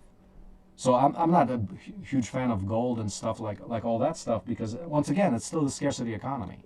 You It know. is scarcity. It's just it's a safe haven against bad governments, but it's not a solution. Right, It's right. not it's not a solution. I agree with 100%. Like you need innovation to have solutions, and gold is not innovation, but it is it's just to keep you from getting wrecked by the powers that be, I think.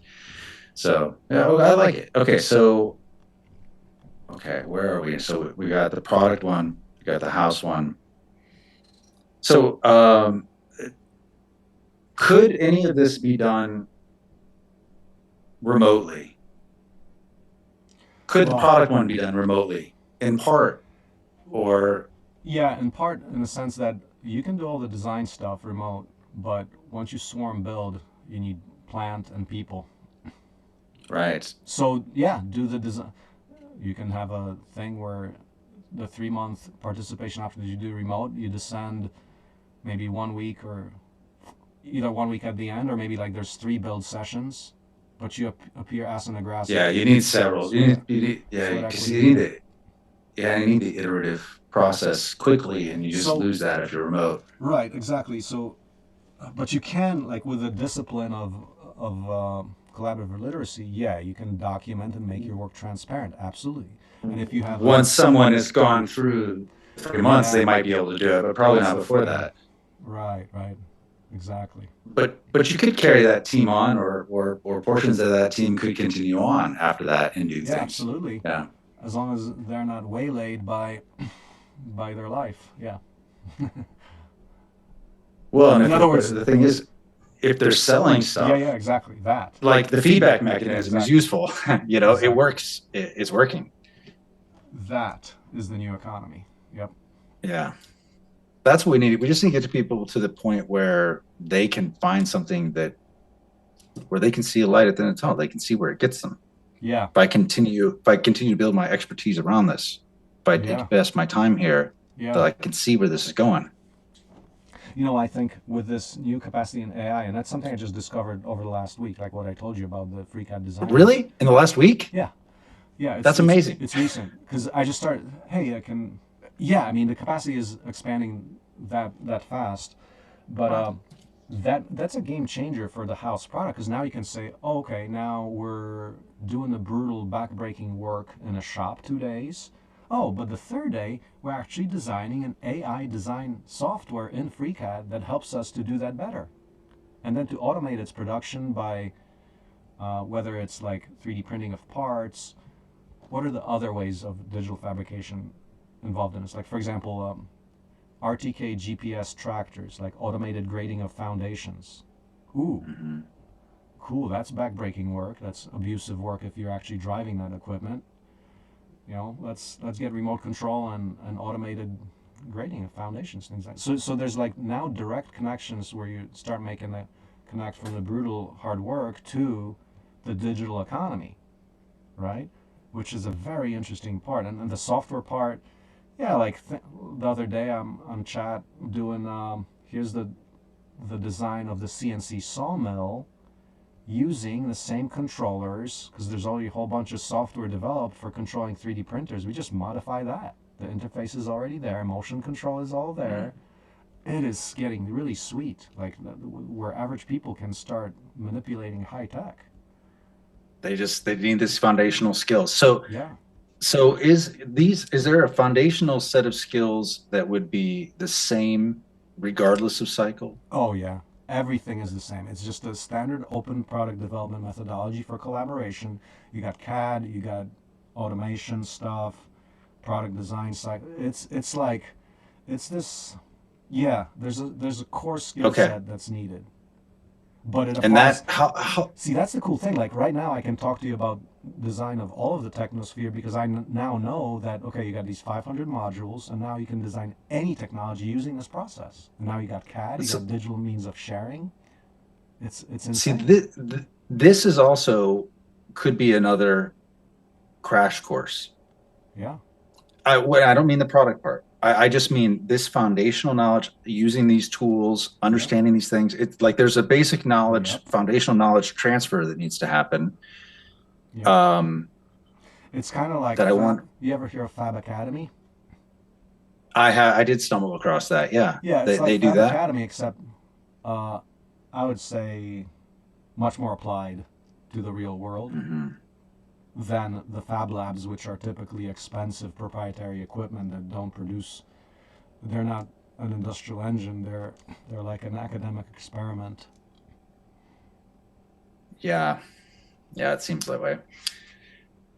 Well, so I think that that foundational product Yeah. development cycle Oh knowledge yeah. is and you could how long does it duration do you take to teach that and give people a chance to practice Well, and we're do not. some sketch? We don't have an integrated program for that, but I'm saying I think like in a 3 month cycle, ooh, we can cover a lot in there now with AI and all that. If you were to because as I think this might also be a good feeder program Oh like man, the crash course are because if yeah, you because you and I but I think you could and this is one that you could do remotely. yeah, yeah. You So could. I mean, imagine so if you if there's like a week long program, I don't know how long it need to be. Where you charge people $1,000 for, it's all virtual. Oh they man, have tasks they have to do. I You, like you it. know what I'm saying with this? I Because I think like it. this is foundational knowledge. I think this is the biggest It gap is. between people beginning to do anything and all the things you're doing. Absolutely, absolutely. And that just means myself getting disciplined to just communicate, write it down, polish it up. I mean, this is a perfect productization thing. But I mean, Yeah, okay, what would make that? Yeah, I can do that anytime, right? But let's get some help on it so we can actually do it faster and more effective. Like I would need a team for that. But maybe we invest the resources into getting that team, right? And yeah. executing on that. So I Well, mean, that's a product. That's a huge product. this it is a huge product and it is the top of the funnel. It's the way because here's like I said, conceptual layers where you are. Without this fund with the when this foundational knowledge is understood and this basic skill set is understood by people, then the world expands Oh, to them. They begin to oh, understand the possibilities. But without that, they don't. It's like me with my 3D printer. I'm a retard. I don't know what to do with it right. because I do not have these foundational skills, Yeah, yeah, you know, exactly. and I don't know where to get them. Like I Right. couldn't find a And a place lot where of I could it, get them. like with the 3D printers, like, yeah, it's useless unless you have a purpose for it. Like, I have a purpose. I'm motivated now to shred garbage bales because I want to reduce the cost of a house to solve housing. That's mission, Exactly. like, purpose driven Just learning. all tools are like that, right? The Yeah. AI is the same thing. And now that you and how you realize you could use it for this additional thing, Yeah. it's but this is And it why AI is stacks, it most compounds, yeah, and like you talk most about. AI is nonsense for most people because they don't have a problem they're trying to solve. You know Exactly, what I mean? exactly. So it's Yeah, like yeah, yeah. chat nonsense. But Right. okay, I like this is a good idea. No, that is. Yeah. I think so what do you need what would it take for you to like what would it take to build a curriculum whether it's a week long or 2 weeks or whatever it is that could be done virtually How about and technically delivered. savvy curriculum developers? I mean, I can all this information. I can sing this to you in my sleep in terms of the way the whole thing Yeah, works. It means a lot of refinement and editing and putting together material like you did in your book. Like that kind of like I was thinking like after reading your book, it's like man, I gotta write a book like this. It just lays it all out and so that perhaps so do you have could you have curriculum designers that you could I don't task want with to. this. No, I don't. One person comes to mind who's a STEM teacher, William Neal, who's been involved in the project for a long time. I mean, he's got his own thing going on. So it's like that's part of the difficulty here. Now you're talking to about yeah, in in a very modular way we can do so a lot of curriculum designers that can take on little bite-sized chunks. I would have to guide that whole architecture and all that. You would have to guide it no matter what But of because course, of course. your understanding is so different than everyone else's. Well, primarily about being integrated, how seeing how the pieces Yeah. fit together. Whereas people might be like, okay, I just know how to use Kdenlive for video editing, and they're masters at that or whatever. But yeah, it's you gotta weave the whole thing. So it would be the first challenge there is yeah getting people on board, people with. I mean, a good curriculum developer would have the technical experience, or maybe even not. Maybe the really good curriculum developers which I don't know how. Once again, we're talking about top grading and finding the best of the best. It's like that's the part that's hard because I guess it's pretty. If you want a good, Do you even know about top grading? yeah, That's amazing. Your breadth of knowledge is impressive. yeah, I wouldn't expect you to bring up top grading. yeah. No, that's critical. It's on the wiki. Everything I'm telling you right now is on the wiki. Just AI parse it and you'll be set. All right. So the challenge, which is the perennial challenge, like, okay, to explain why the seed eco-home is so difficult, we can't get anybody to help. Okay, well, Give you an example. You'd think an architect could help. Do you? no, I doubt it. Yeah. The reason is they don't design houses. They design house ideas. They don't design any of the technical stuff unless you get maybe the super top performer 1 in a million guy. And that's why this project is slower than you'd expect, because you talk to an architect and they don't know how to put in the plumbing and electrical, like the map modules. Like they can't design that. They can't design they can't design those modules to be easily buildable, and the whole house to work together. Really. Which is half the problem, right? This is half the problem with housing, isn't it? Half the problem is the disintegrated nature of the process. So Yeah. the engineer is not the designer is not the builder is not the user, and the user is not the maintainer. It's a completely broken chain. Right? So we're just calling for simple integration, just an efficient economy. That's all. That's all. Actually simple. But yes, So top grading, yeah. this is called products Integration. What do you call it? Call it Full product integrated design or design. something? Okay, integrated design. Integrated product design. Okay. Integrated product design. Integrated education. I like product design better. Yeah. Because education is so. What does that mean? Yeah. I don't want an education. I want. I was just riffing off the integrated thing because we talk about all of those things. We talk about integrated design, integrated education, integrated you're enterprise. integrated everything. Yeah. So integrated enterprise. What's that mean? That means any of those includes all the others. So integrated enterprise, you have to be integrated education to spread your user base and developer pool. All of that. Like everything is in the other. If you talk about integrated, right? So getting out of the silo. It's not integrated otherwise. Yes, of course. By definition. Yeah. So I think this integrated this course, I think has a potential breakthrough of all things because it's scalable. Oh yeah. And it could be a big funnel to bring people in. Mm-hmm. So if maybe it just I only know one product designer, as entrepreneur who made he doesn't understand the things that you understand, but he went to school for it, and he's a very smart guy, and he has an aesthetic eye, so he's good at making beautiful things and kind of ingenious. I was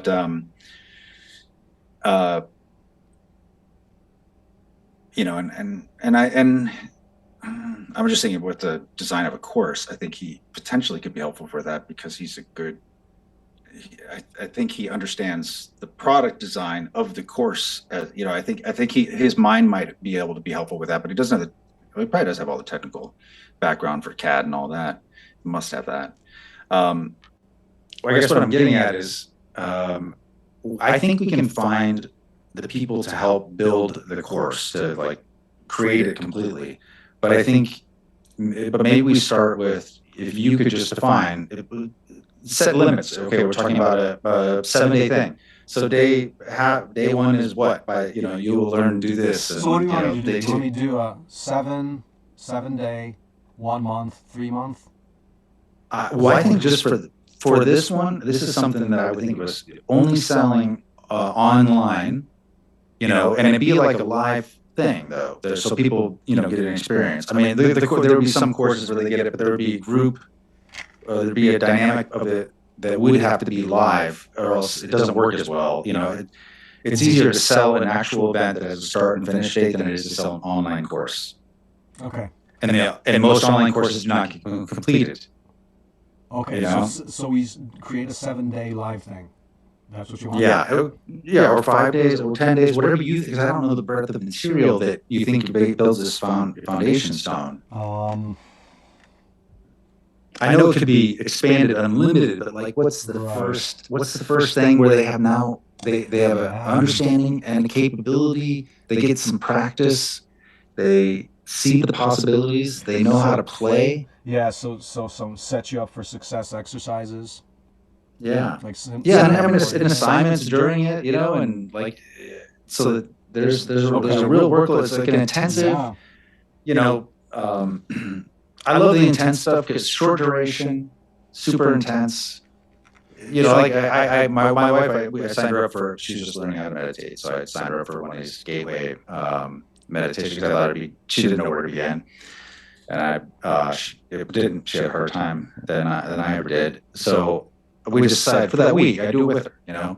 So this whole week we are doing literally nothing else but doing this, this meditation course, and it was online. So it was like Zoom. You meditate, come back, you discuss, and it was easy to do because I could set. I mean, it was easy to do because you just said for this week there will be nothing, but I will do this one thing, and so that's doable. So that's doable, scalable for audiences. Like, I think people can buy that.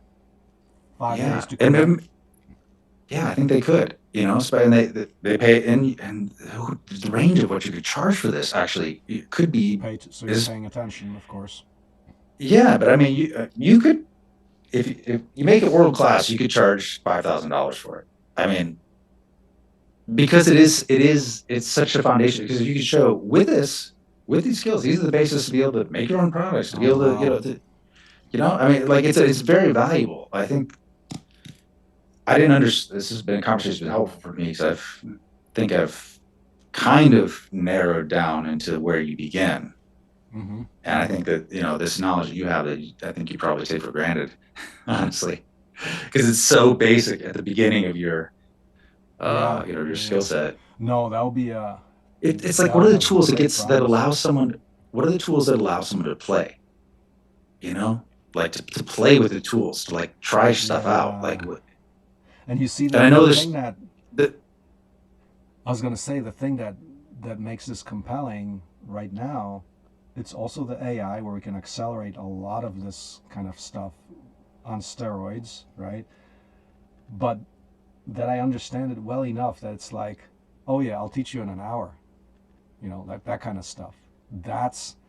And how much would I pay? I would pay a lot of money if someone, like, right now. This distilled knowledge is so valuable. Yeah.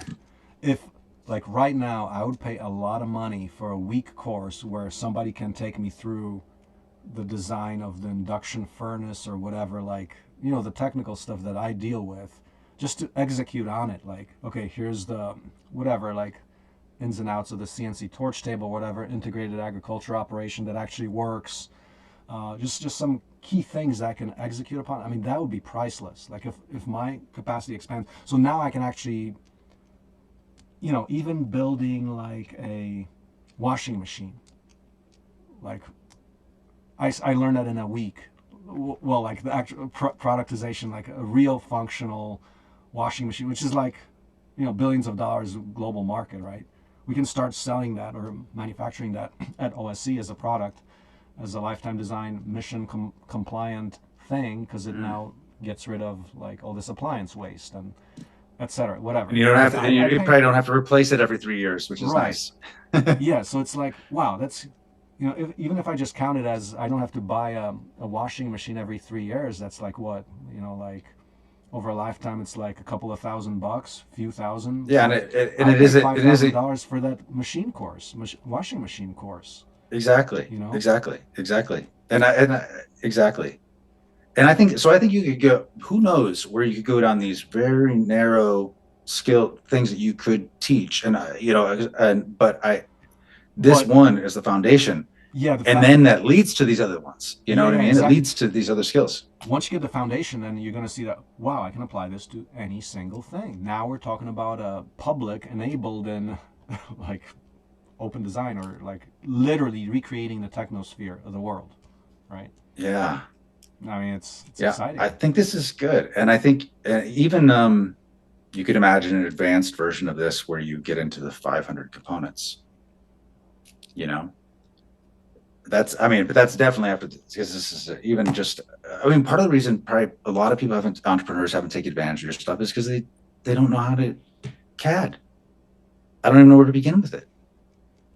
And I know I could figure it out, but like the learning curve when I download the software, I look at it and I go, okay, this feels a little bit like Adobe or something, you know, it's going to take me time to understand how to use the tool. Mm-hmm. Even, you know, I don't know, am I wasting like, and unless I have a particular problem I'm trying to solve, I can't play, you know, so you have to have a certain knowledge before you can begin to just But how see do you what's address possible. the part, what's my problem to solve thing, though? Because isn't that like probably one of the Well, I biggest think, things, or well, it's, you're gonna have, because people are well, not going to know what they want, like no, at scale, well, like people don't know. well, it's building products, like build, like how to, well, I mean, how to invent products, how to build products, how to like, I think, And I looked at, so yesterday I was looking into the nuances of productization, because R&D and P, like I want to focus the campus, the 240 person thing, research and development, yes, but that's irresponsible and like kind of like ego driven unless you productize, meaning make something widely accessible. It's not, it's different than innovation, which could be just the ego stuff, and it's different than commercialization, which is just to make money. But productization can have all the uses, but the productization part, that's the critical mission aligned thing, as opposed to commercialization or innovation only. So we're beyond commercialization and innovation, we're into productization.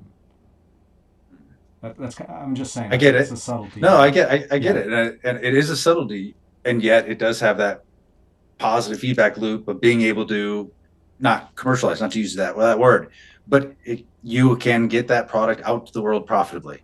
sure, And people sure, could also go and do it on their own because the designs are available for them. But 99% of people they'll never do that anyway. They yeah, just they want to solve the problem and buy, you know, by buying a product. mm-hmm, mm-hmm, So yeah, okay. So I think where you start is just thinking about what are the 5 days, you know, what are the, I think we could play with different ways to sell it, like what you get out of this. And it will become more obvious as soon as you break down the days. and basically I'll I think write it'll it. be, So probably a good approach would be to write it for you. Like, okay, I want to get you to yeah, take this course. That would be a good audience. exactly. Yeah. And I'm an idiot. So like, I'm a typical, I don't know. I would like to be able to begin to play with what's possible, but I've downloaded CAD software. I've opened it.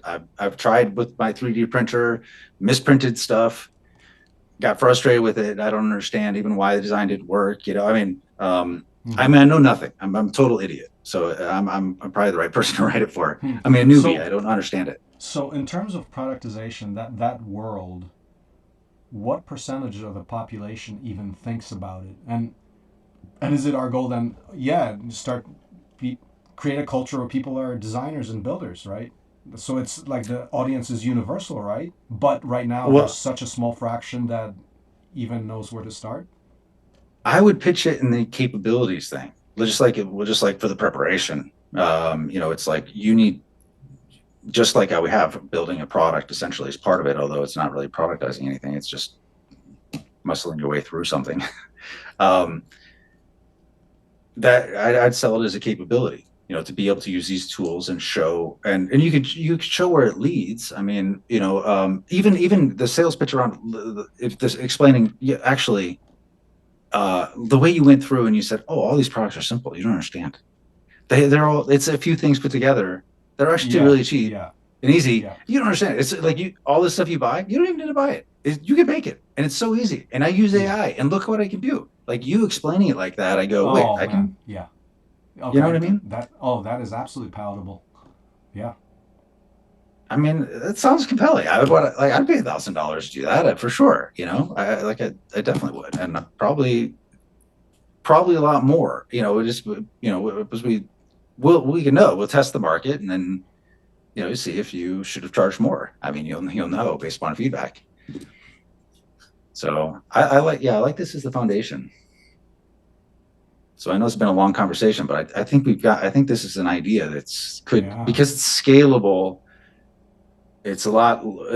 And you could probably ultimately outsource the actual facilitation of this course to someone else so that it wouldn't be dependent on you alone, Mm-hmm. and so it could be scalable, and you could do many of them in a year, and it's a nice funnel because it opens people's eyes. It's like, you think that's cool, wait till you get your hands on stuff, but like, this is what you can do. These same ideas, you can build a house. This is the foundation. This same idea, you can find a nice product on Amazon, and you can build and sell it for less than what this crappy Chinese stuff is on Amazon. And you could offer a lifetime warranty because it won't break or whatever. And then you talk about the tractors. Doesn't there, like, literally anything. The same thing. This is the key to everything. To building your house. Everything. So yeah, I think then people the ascension model. I think it comes back to that, because a lot of people, this is an easy way in. This is an easy purchase. And there will be probably only half the people who buy the course will complete it. These are the this isn't people going to the dark side, but this is just the failure rate. You just have to accept the failure rate, along the way, because you move enough people through, and then you finance the operation to do larger scale, more interesting things. Mm-hmm. Mm-hmm. So Does that make sense? It does, absolutely does. So in terms of time budget, like, what about all the other responsibilities on my plate? Like, is this something I really? I mean, because to develop this to its full effect would take time. So it's like, okay, so am I doing this right now? Kind of What's the first? Well, because is there like, for example, is it? February, then it means it's not happening and stuff like that. But right now we're building this large structure, so I want to move the February, like, move that back nonetheless. Okay. I'm just thinking about, okay. Yeah, you can't do everything. I understand. Right. So do we just focus on that as a big, I'll sleep on it, but I guess maybe just get this as the super funnel according to this model, which is right. That, I mean, there's this amazing disconnect in my mind between, okay, we've got the potential for you to get involved in transforming your life and all that, the full package, versus the reality of that. Nobody's signing up, right? So what's missing? Like, I think we might be solving for that missing link where it's just so far out that we just need to start building that foundation. Just Yeah, I start think so. kind of like slow down a little bit. Well, I don't think you have. I think this will slow down to speed up. I really, Yeah. I think it's. Mm-hmm. You need an on ramp. This is an on ramp. That's what you need, is an on ramp. And I think that the crash courses are great on ramps too. This is more scalable. It's lower risk.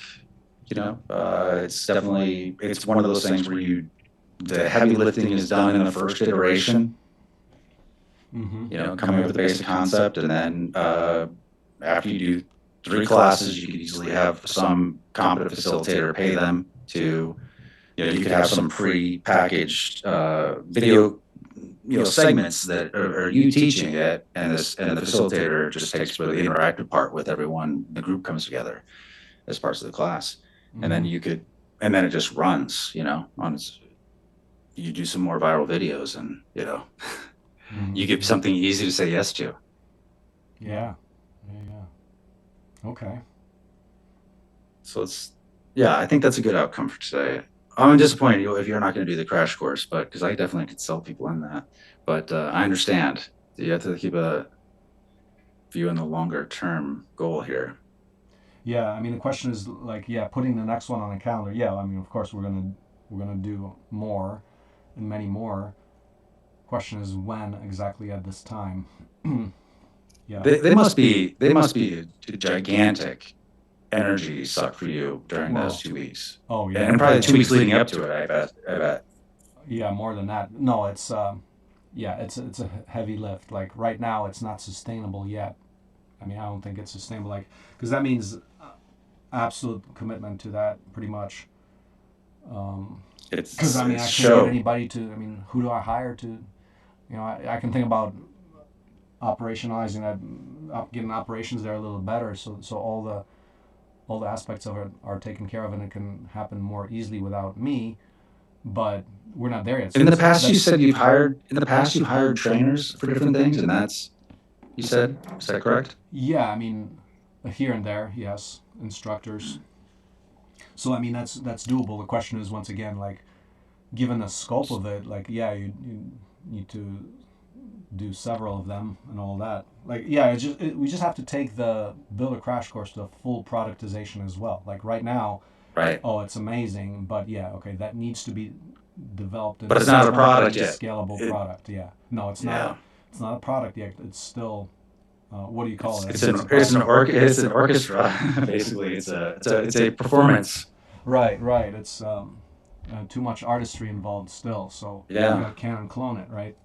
But Yeah. I'm committed to it. I think it's extremely valuable that you're giving the skills to people to build their own stuff. So that has to happen in addition to the spec builds and all that.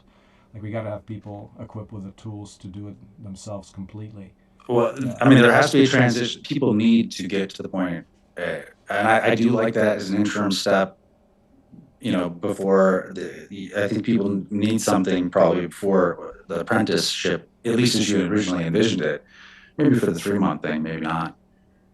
Maybe you can move them directly from one to the other. Oh, you're Because saying from the you're saying from the apprenticeship you can move directly, or from the no this 1 week. product, yeah, maybe from the virtual 1 week to the 3 month cycles. I think you could probably. I think that's. Yeah, I think you could do it. Yeah, definitely. And then you probably still want to do a couple of crash courses a year at least. I think because it's so special. It's so good for your marketing and everything. It's such a magic trick. Mm-hmm. It breaks people's minds. And so just as a thing, Yeah. it's great for marketing. I mean, it's as you saw, Yeah. but it's an expensive magic trick to pull off. I know. Yeah. I could like when you told me you said I can't talk now, but I'm gonna go do this thing and I'm gonna be like underwater for a while. Yeah. I'll come back up. But instead, I was like, yeah, Godspeed. Yeah. Right. Right. Okay, so I guess we'll just leave it for now. Maybe just Yeah. if you just want to draft up, we'll sleep on it, and then sort of conceptualize what it like. Each day has a theme, and what's that day about, and then think about like what the outline of the day is, Mm-hmm. and then you can start looking at what we need, where you need somebody to come in and have somebody to do the course on using the software. But I don't even know if it works. I don't know if you get anyone else to do it because your integration, your understanding of everything with the AI, I think, but I don't think it'd be that hard to do. I know you think so perfectionist. This is your first iteration of the course will not be your last. This is the product will be iterate to improvement. So I wouldn't worry about having the perfect polish. The meat is there. The experience can be there. You can orchestrate it. It's much less of an artistry thing than the crash course is. So this seems to me as a product you work your way through, and you eventually have something. Get you to do this then? So say we're gonna do this 5 day, um, 5 day. Yeah, I think 5 days. 5 days could be right. Let's try that as the minimal time. Can you write down what you would like to learn in 5 days? Do you even know that? Like, can you actually? I don't know. I don't know what I need to know. But what I got a glimpse of when you were talking is that this is some keystone to unlocking my ability and even understanding. But really, like, what are the elemental tools to begin to approach this your world? Mm-hmm. And the general theme is this open product design. So we're including absolutely the collaboration part. Part of it is the group effort that people who are coming to that then sign a social contract of collaboration, meaning that I'm going to teach you stuff, but this is not for you to do yourself. This is for you to actually do. But why? Why make them do that? I understand you want to get them there, but like, why? But what? You want? You are a visionary. You don't need to oblige people. They will follow you. Just show them the way. You know, you want them to make some commitment that they don't understand. They don't really understand it, but you can show them the way without. It's almost like your error rate factoring is always to negative. Okay, but check this out. The process for collaborative development is a little different than solo development. I understand that. Oh, I don't really understand it, but I think I have the basis. But I don't know. Because They like will the very know. process They will is know like- one way. See, because for example, like for you to get motivated about the documentation or keeping a work log or other things where it's transparent to the world, that comes only from the collaborative mindset that we're trying to teach here. And it's like it's going to be so foreign to people. So I got to trick people into, well, how do you actually get people to collaborate? It's like the simplest concept: collaborate openly. Like, oh yeah, no shit. But then when it comes to the discipline of doing it, most people don't want to do it. It's like excellence. Nobody, everybody talks about it. Nobody wants to take the work to do the excellence, right? Some people do. They're just afraid of it. But I think you just, but I think, but it's just like what I was. But maybe that's the selection. Maybe that's the gate people are jumping through here. Like, okay, if they self-select for that collaborative thing. But here's I don't think they'll know what it means. But if you say it's like with the preparation, we have people. The expectation, and of course, is no. We don't penalize somebody if they don't do it, but they will not. They should be holding themselves accountable publicly each week. It is in the same vein. Here's what I did. Here's what I said I'd do. Yeah. Here's what I got done. Here's what I learned. And I think it's just in that vein. It's like, no, this is what pros do. Like we it's proof of work. Like, what have we done? Let's show.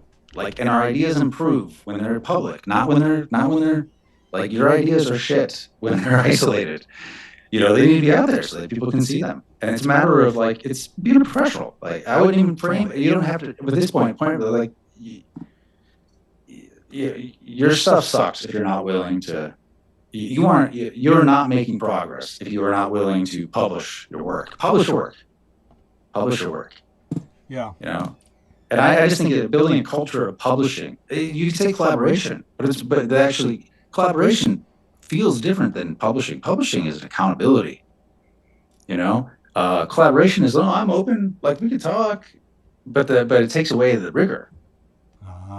Oh, interesting. You know what I'm saying? Yeah. It's so soft. It feels good. I'm totally, we're collaborating now. It's awesome. But I have no responsibility here. I have no, okay. Okay. Oh, cool. Very cool. That's a tricky word, actually. So maybe that's a tricky word. Man, you make me think, instead of collaboration, talk about documentation. Publish. Proof of work, man. Proof of work. Yeah. Okay. Right. Okay. So let's collaborate on this nonetheless. Yeah, I love it. This is cool. So yeah, let me know what you come up with, and I want to I think you're amazing. I want to help, and I've enjoyed this discussion thoroughly. So I appreciate it. This is good. I've got a question for you on there's some typos in your book, right? Oh, there's a whole bunch of them. I didn't have a proofreader, and I didn't have an editor. Because there was one. I was my editor. Okay.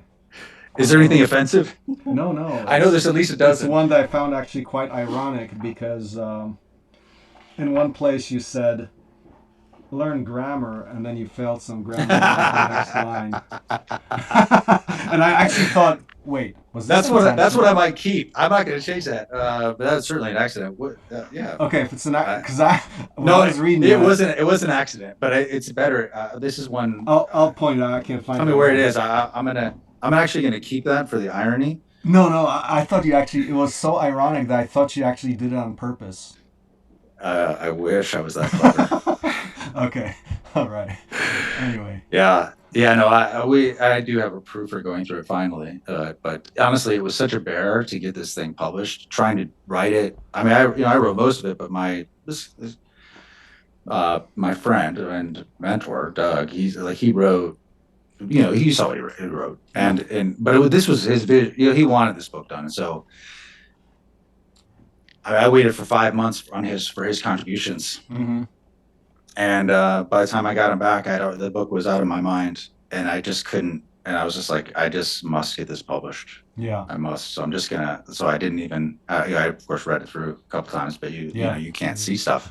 You can't see your own errors. Cool. So, Well, but how's it going? Like you said, you had major, decent traction. How many people are actually, how many people are actually doing it? Or I mean, very few that we know are doing it. I mean, I would say maybe a dozen that have started to publish. yeah, You know, yeah, I mean, we've sold, I guess, about 17,000 copies of the book.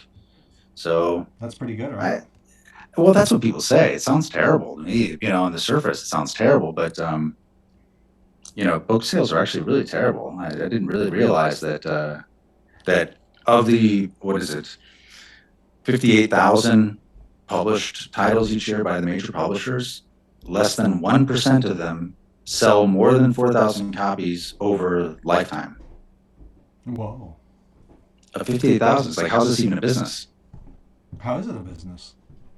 You just got the Nicholas Sparks in there too, it sells 10 million copies. So you got these outliers, I guess. But yeah, okay. Anyways, so it's, yeah, I mean, yeah, I need to get back on the promotional train with it and do more podcasts. I did like 50 of them last year when it came out to promote it. And I mean, you could definitely see the numbers move, and the feedback we've gotten is great. But unfortunately, I don't think, like, I can't, if I could give the book away, actually, if I could pay kids $10 to know that they would read it, I would do it. I would lose money on it and be very happy. But the psychology of people is that people do not appreciate what they didn't pay for. It's just they can't, like, they think it has no value if it's free. And so, just like we were talking about earlier, the people who have the work program and were skipping out on the crash course. This is unfortunately human psychology. It's a real problem. And are you working on one for young women? Or my daughter, yeah, my daughter's, like I said, she just turned 18, so she's going to the U.S. actually. Be gone for 3 months. Yeah, she leaves tomorrow, day after tomorrow. Yeah. So, but I want her experience, and I want her. She's got to do stuff before it makes sense, to do the girls one. It has to, but with my son, because my son, it has some credibility, and I can speak to it authoritatively where I feel like I'm being honest. And if it was just all conceptual in my mind, I wouldn't wouldn't be comfortable talking about it publicly, because I would feel like I'm being dishonest about it. Like, I can see in my son, I can see it, so I believe it. I'm a believer. Yeah. So I need that with her. A separate book for young women, or yeah, a lot of it, because girls have different fears and ambitions and risks, than young men do. But like the curriculum, for example, like the books in the back, that would be the same, pretty much, right? Some of it would be different. I can't imagine encouraging my daughter or anyone's daughter to go like my son is in Thailand, doing 2 months of Muay Thai. Yep. I don't want to get elbows in the face, Just call me sexist. I don't know. I just don't want my daughter getting kicked in the head. But so there'll be a couple that are different, but most of them will be the same. She's definitely doing the Italian cooking one I think it's September. So, yeah. But she's, a lot of them will be the same. I think probably 3 or 4 of them will change. And if you're going to do a crash course, you can give me a date. Like, I will go and edit the book, and I will update it with it. I've been waiting to do it. I'm just afraid, because I've been afraid to put your stuff there until I knew more details about it, instead of the Shelter Institute. And I think the Shelter Institute is remarkable for what it is, but I understand the difference. It's clear. I would rather I'd feel better about people doing your program than theirs, for sure. Yeah. Okay. But I got to know you're going to do it, because people are going to come your way. You want to do it. Yeah, absolutely. No, we just got to put it on the calendar. But yeah, let's it's kind of slowing down to accelerate time. Yeah. So you don't want to do February though. That's what you're saying. You're not No, going to do February. too short enough. Because Okay. that means the announcement would have had been out already by tomorrow. And No, how at many least people do two you need? months because I want 48 people because that's when you see the velocity is insane. Yeah. hmm And how many people did you have at the December one? We had 43. Yeah. Okay. Yeah. Yeah. Outside of the instructors and all that. hmm Yeah, That that's was good. good. That was good. Okay. Well, you let me know what the next date is, and I will promote it. I will do whatever I can to encourage people to do it. No, it's It'll give me an excuse to talk about what you're doing.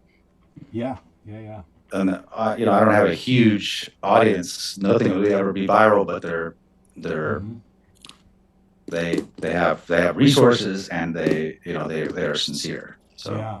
No, excellent. So yeah, let's work on this, collaborate on this first step here, and let's see where we go. Do we want okay. to do you want to set up a time for the future, or wait until dust settles a little bit more? I mean, sure, we could do time right now if you want. I mean, would just let's see what day. Today's Yeah, we should okay. let's maybe continue this. So maybe like, can we do like a week from now or something? Or Yes, but let me just check real quick. Yeah, we could do it a week at the same time yeah, for next week. yeah. The week after, I would have to change the time, but Okay. yeah. So I'll send you another. I can send you a calendar invite or something. Yep, yep, yep. Can That you do work? that like you send that a few hours? It's hard to me to see the calendar on that. Can you send it like sooner, or is that part of your usual practice just to send it a few hours beforehand? No, we were entertaining a lot of people here, Okay. so I was just busy. I'll do it right now, and it'll go to you right now. Yeah, yeah, that's Right, great. right That's when we get great. off the phone. Yeah, yeah, awesome, awesome. Awesome conversation, sir. Thank you so Awesome, much. awesome Yeah. stuff. I see you got meeting notes going on. Can you send it? Can you send it Yeah, to? yeah, yeah. Do you Yeah, mind if sorry we if you publish this online? hope- Because I'm recording myself here on my side. I don't mind. Okay, that would be great because it'll be I, great I inspiration for our audiences too. okay. Good. Cool. I'll be interested to hear people's feedback too if they have Yeah. thoughts on it. That'd be awesome. Okay. Cool. Okay, yeah, no problem at all. I will send you the AI notes. It's a nice Yep. tool. Excellent. All right, Matt. Awesome. Well, thanks so Thank much. you, man. It was a lot of fun. A lot of I fun. appreciate it. You take care. Take care. Bye-bye. Bye bye.